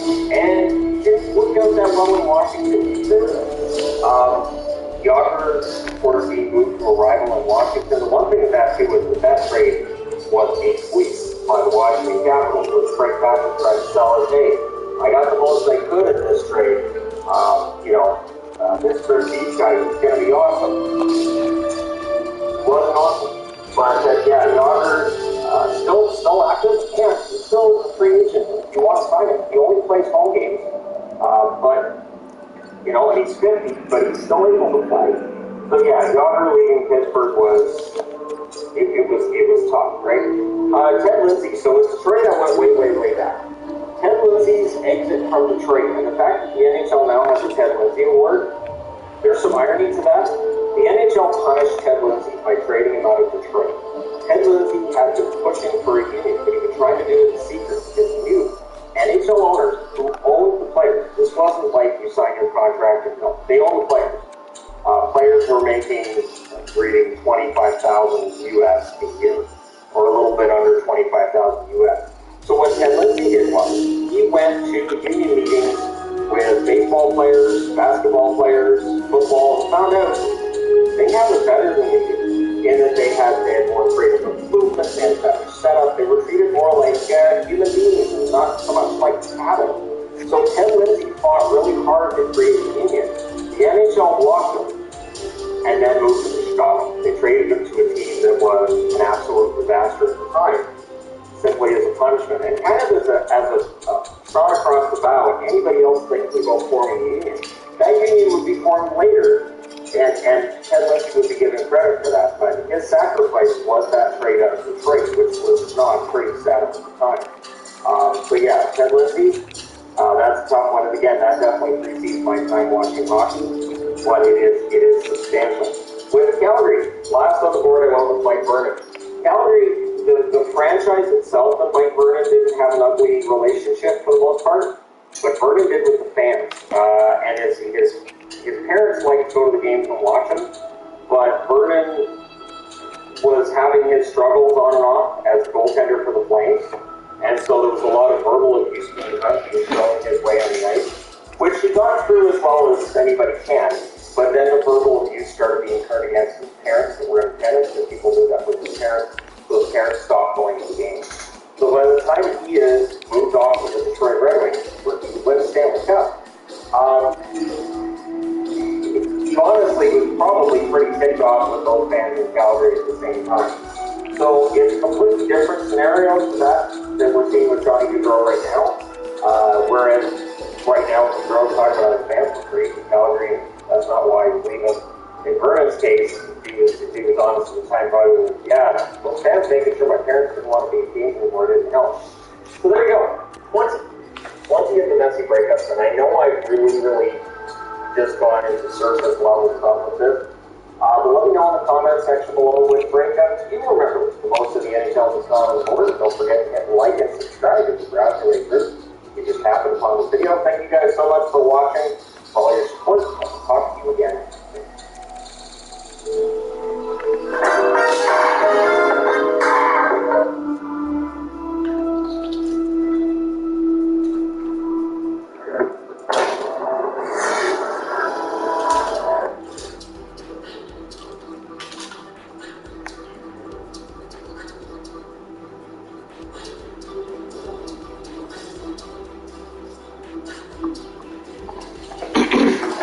Special K cereals have real strawberries and almonds, and are made with whole grain.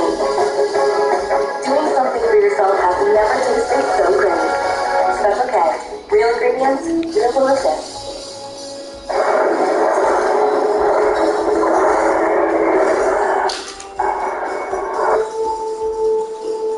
Funny you say that because before this conversation started, I actually went to your room and grabbed your monitor and put it behind the wheel of this truck, which I'm about to back up. You sent your friend to go out and say, my friend has a girlfriend. That was the biggest test I've had so far in my relationship because I've never had a girl actively hunting my feet. What instructions did you give her? I said it's upstairs. Piece of you tried to make these fucking friends! Hey, Chick-fil-A. Hey! Eat more chicken and less pork! Save the pig! Don't worry, Pearl. Got you. Count me out, dude. Shout yourself out.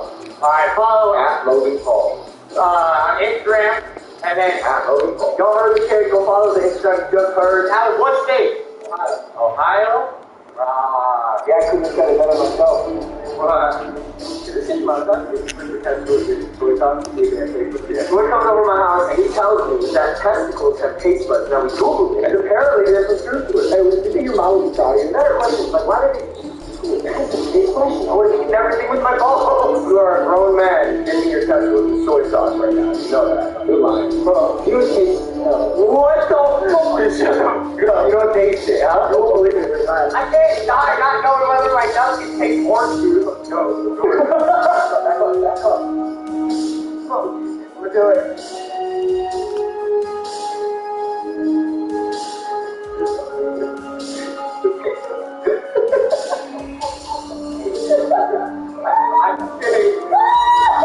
And I was like, I bet I could get Logan to do it.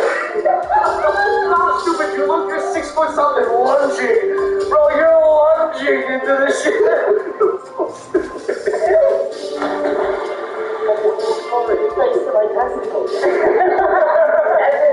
Threw a party while we were out of town, and apparently this kid threw up on my carpet. I'm like, this, I don't like anything that's happening here. I know this body language. Oh no, look. Down for the count at 1, 2, and holy shit, threw up on my carpet. Oh god, I know that you threw a party at the house. Oh, I'm glad you asked, Evan, because this morning I found this gag ball in the fish tank. And what kind of party did you throw, Evan? I don't know, dude. I also, on the security footage, saw one of your friends throwing up. I'm like, oh, I'm cutting you off. That's funny. How are you cutting off the security? That my fucking gag. It's funny you say that because before this conversation started, I actually went to your room and grabbed your monitor and put it behind the wheel of this truck, which I'm about to back up.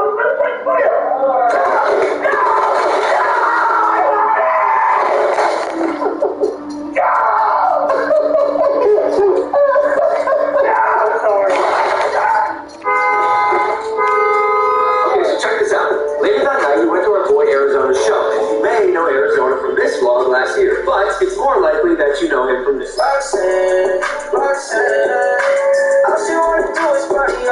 Crazy enough, Evan in Arizona have been friends since high school back in Maryland, and they've stayed tight here in LA. Ironically, Arizona met his current girlfriend Lydia at our house during a party. You may recognize her voice from this, but it's more likely that you know her from this, or this, or this. Guys, I'm pregnant. Bingo, that is right. My old assistant Lydia, she leveled up and started dating a rock star. Anyways, we got to the show and we lost our fucking minds.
vlog last year, but it's more likely that you know him from this.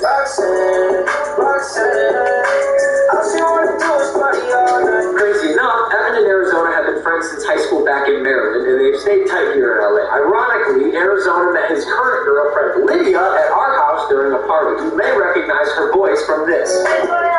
But it's more likely that you know her from this. Or this. Or this. Yep, guys, I'm pregnant. Bingo, that is right. My old assistant Lydia. She leveled up and started dating a rock star. Anyways, we got to the show and we lost our fucking minds.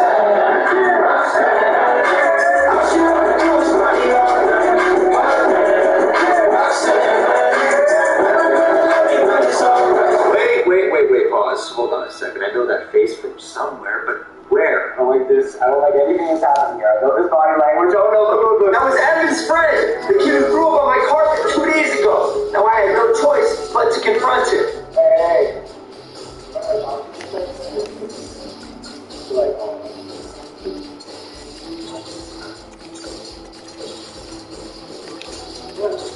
Get red.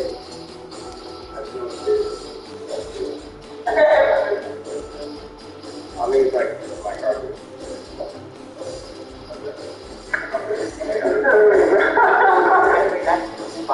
Your throat is very easy to clean up. Evan, you son of a bitch!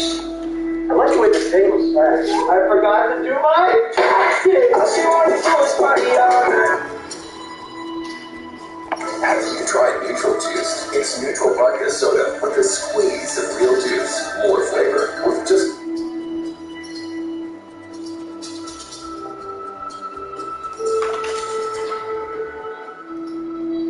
There's say no diving, so...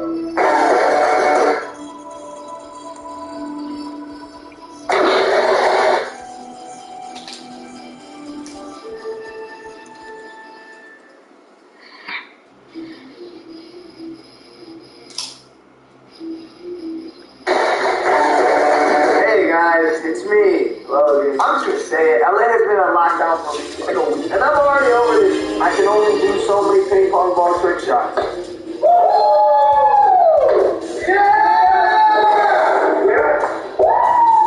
can only shove a leaf blower in my friend's faces.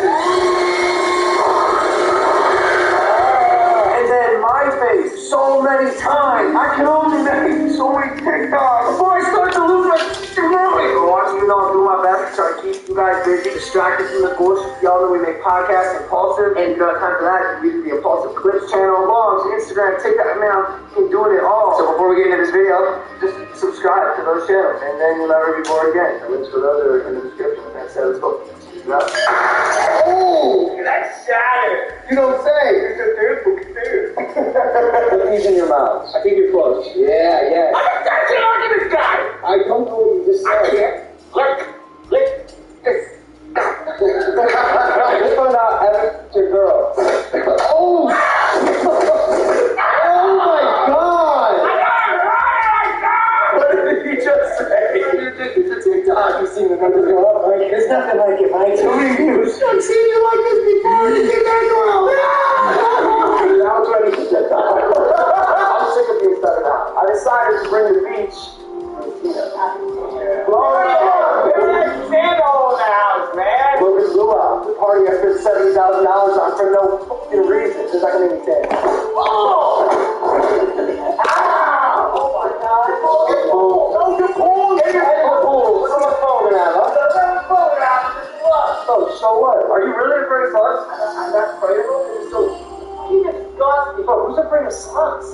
That'd be so if someone were to take this slug and like toss it on Evan.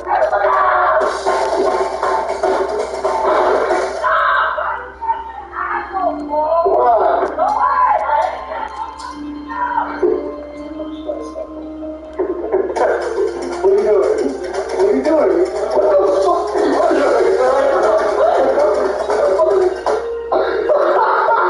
That's exactly what the virus wants. They want to turn us against each other and make us hate slugs.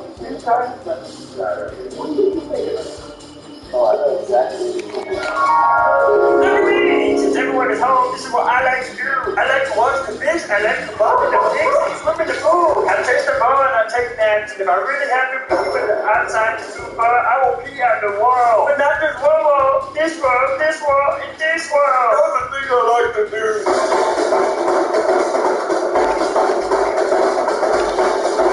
What else do you want from me today, Internet? You want me to call my porn star girlfriend over? Come on, Internet, what do you want today?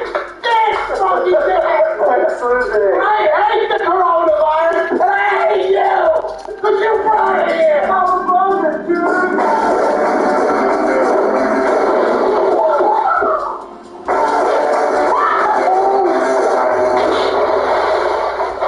Oh shit! Look at the carpet, I ruined it! This is my room, I knew you did it somewhere. Hey! Hello? Good to see you, Mike. And you said that I was clean. Logan can't even go an hour without you guys according to your radio. That was a close one. I can't wear it. No one will work with me right now. I thought you were going to say no one will fuck me. That's you. I'll be this morning and try to fucking... I wake up. And I'm not complaining, but I walk out and then there's one out of the thousand now, what a sucker. I'm in a point of quarantine.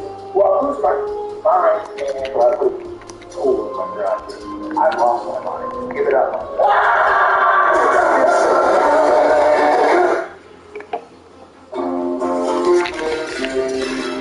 Jameson, widen the circle.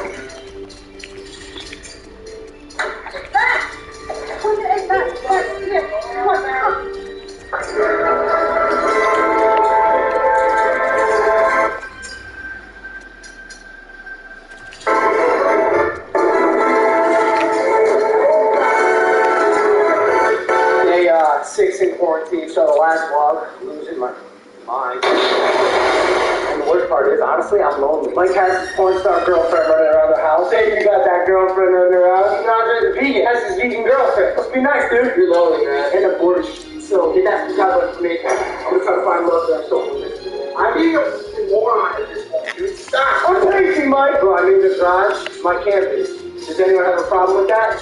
Say what, bro? What do you want to say, Logan?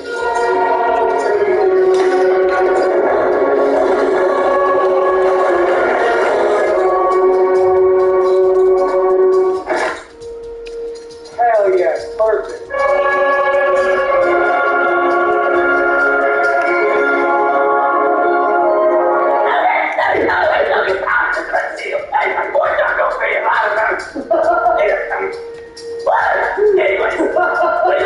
Your mic impersonation is scary good. I saw it happen. Chef Katie, she opened the door and she said, this house, I'm sick of it. Smashed the glass right on the ground. It was an accident. Yeah, it's a picture of the bill. That's what we call a confession. And I think now I'm ready to go home. Double confession. Our Katie didn't break. I didn't yell at her when I break. You read all of it. Every single one.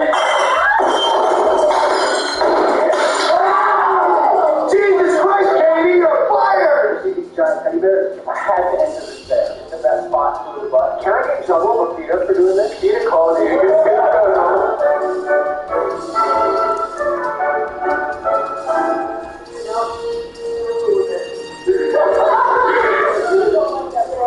It's me, Logan!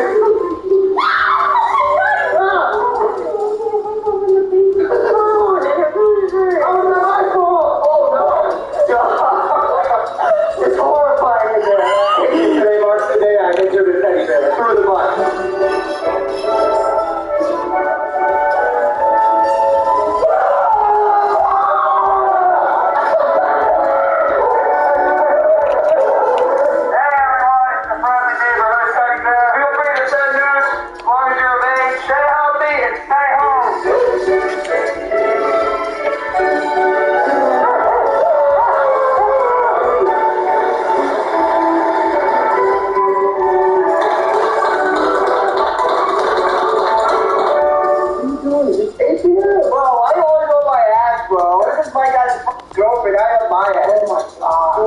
Put the sign outside. Hopefully I can get some. Oh, I actually got the end. I got my first news. Ooh, check this out. Look at it. I see it. I'm crazy. My first news. Look at it. Stop, yo. Hey, my first news.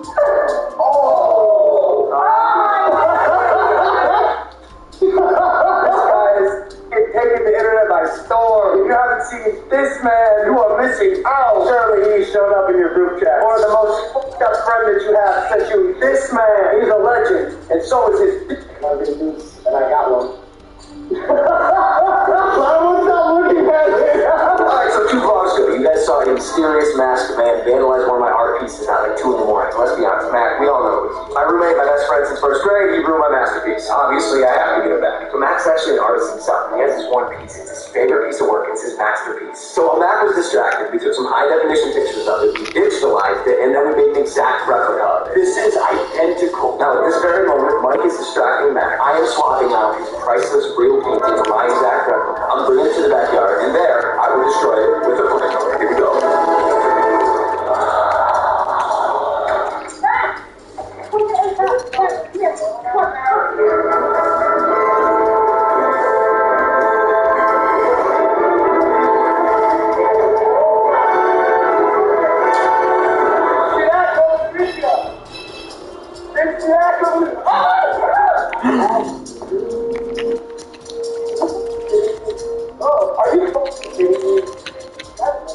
There's other things you can do. That's bullshit. Fuck you. Oh. That's not. What about that one? This hurts. It's not. You like this one?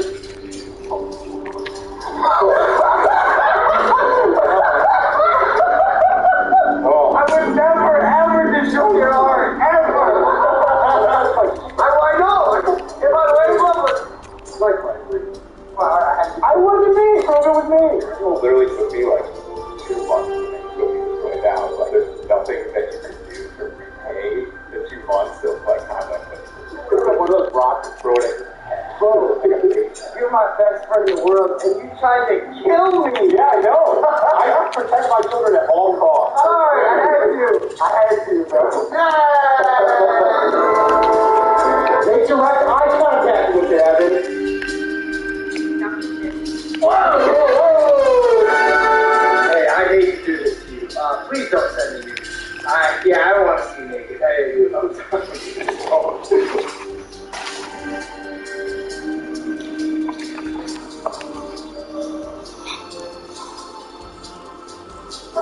I've had to say no a lot over the last couple of years. Not today.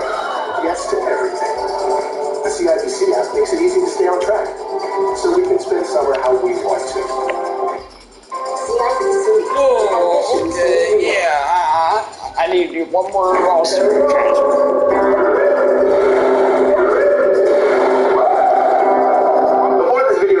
Choosing the winner of this month's $10,000 giveaway and beginning the Dodge Challenger giveaway. So go join the Maverick Club this week and get automatically entered at MaverickClothing.com. Okay, enjoy the vlog, bitch. This is current setting, and I know I ran into the bully stable spot. And every morning, he goes outside on these adventures, and you never know where he goes or what he does. So that could rip with his girlfriend off and see where this crazy little husky goes.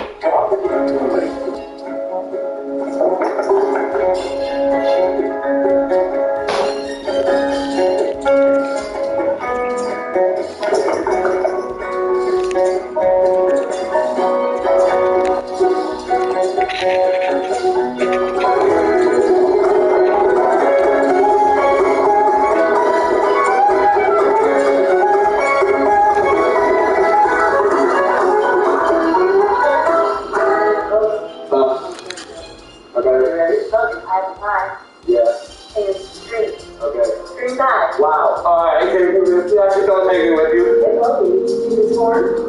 Yeah? Yeah? Okay. You're okay, fine. No, please. Thank you. No, make it stop. This might be a little awkward. You guys are divorced here together. Dad, what's one thing you regret about getting married to Pam? What's one thing you regret about getting married to Greg? Getting married to Greg. One thing I have is stable. I'm a fucking stable ass bitch. Don't let the eye come out of the screen. Oh, again, hold on. This is a disaster. Well, you know, come over to you sure? You hear me stutter? I'm emotional. How does that look stable? Get this fucking on film, bitch. Wow, it looks great, though. Sorry I haven't gotten it yet. Will you be my dad again? Come on, here we go, our horse. Beautiful, I love them. I was going to ask you,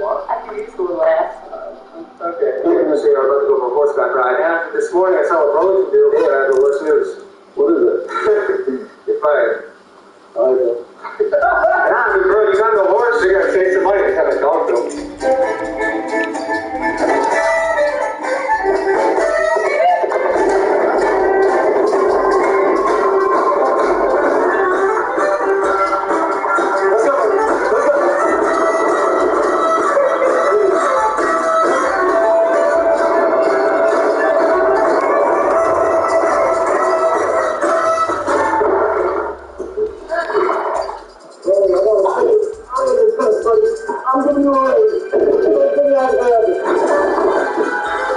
Alright, so if you saw Evan's last vlog, you know we found a leak in our 70,000-gallon water tank on the property. Now, although this doesn't look like a big deal, here's Greg Paul to explain why this would be a massive problem.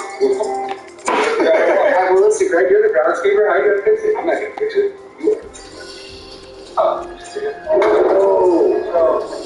Dad, come on. That's terrifying. Yeah, how am I gonna get help? Don't worry about it. These guys operate best by not thinking and just do it. It's not wrong. All jokes aside, too, is gonna be the same mental challenge to overcome, but it's a good thing I'm only kind of fuzzy. Let's do this. The last kiss. Yeah, this one's for the matter for I love you. There we go.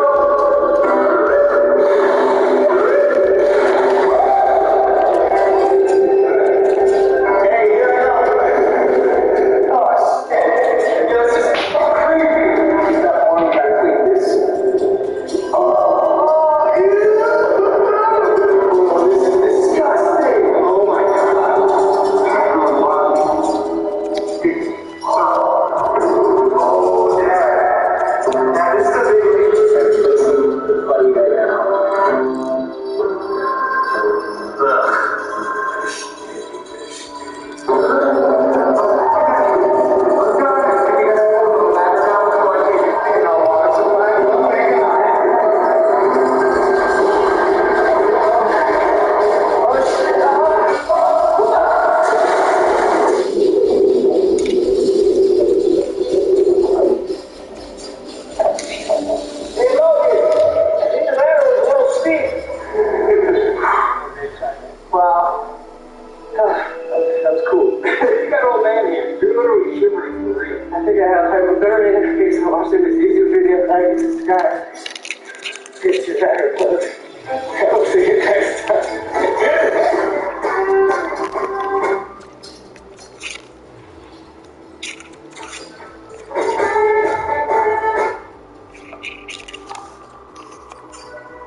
This was created for your arrival. This was created to move hips.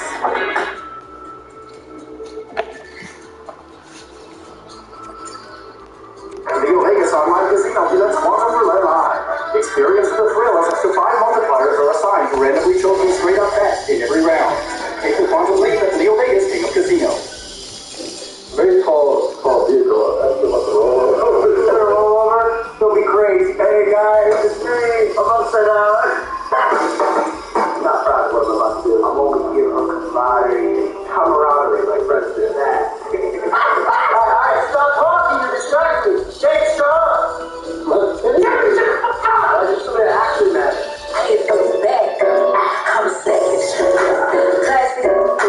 Ratchet. Sassy.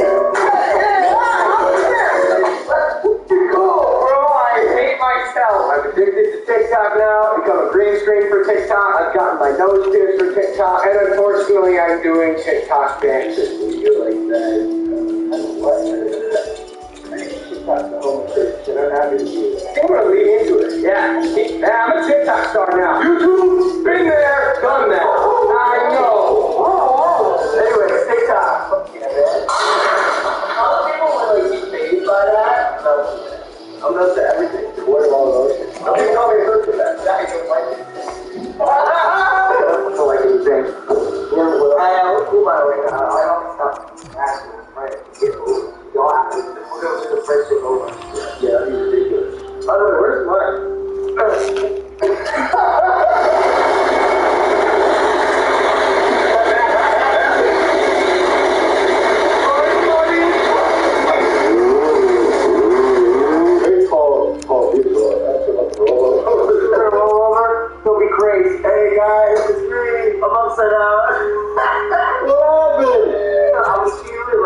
45 degrees, and then life was like, nah, still.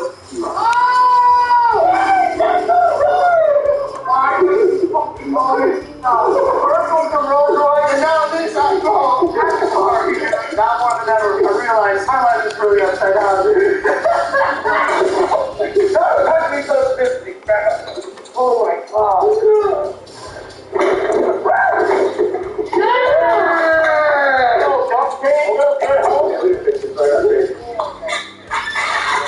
Hey, that should do it for you, man. Boys, I'm not the only one addicted to TikTok. Looks like it's got all the faults.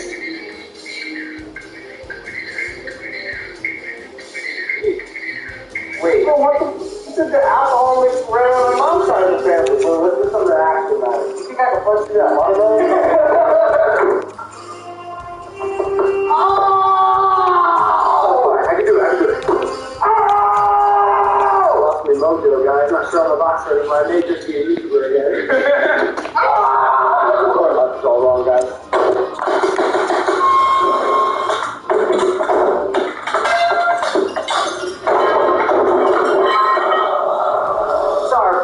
We had a doctor on, and I don't mean to scare you, but he said this is doomsday. Are you prepared for doomsday? This, in our eyes, is doomsday.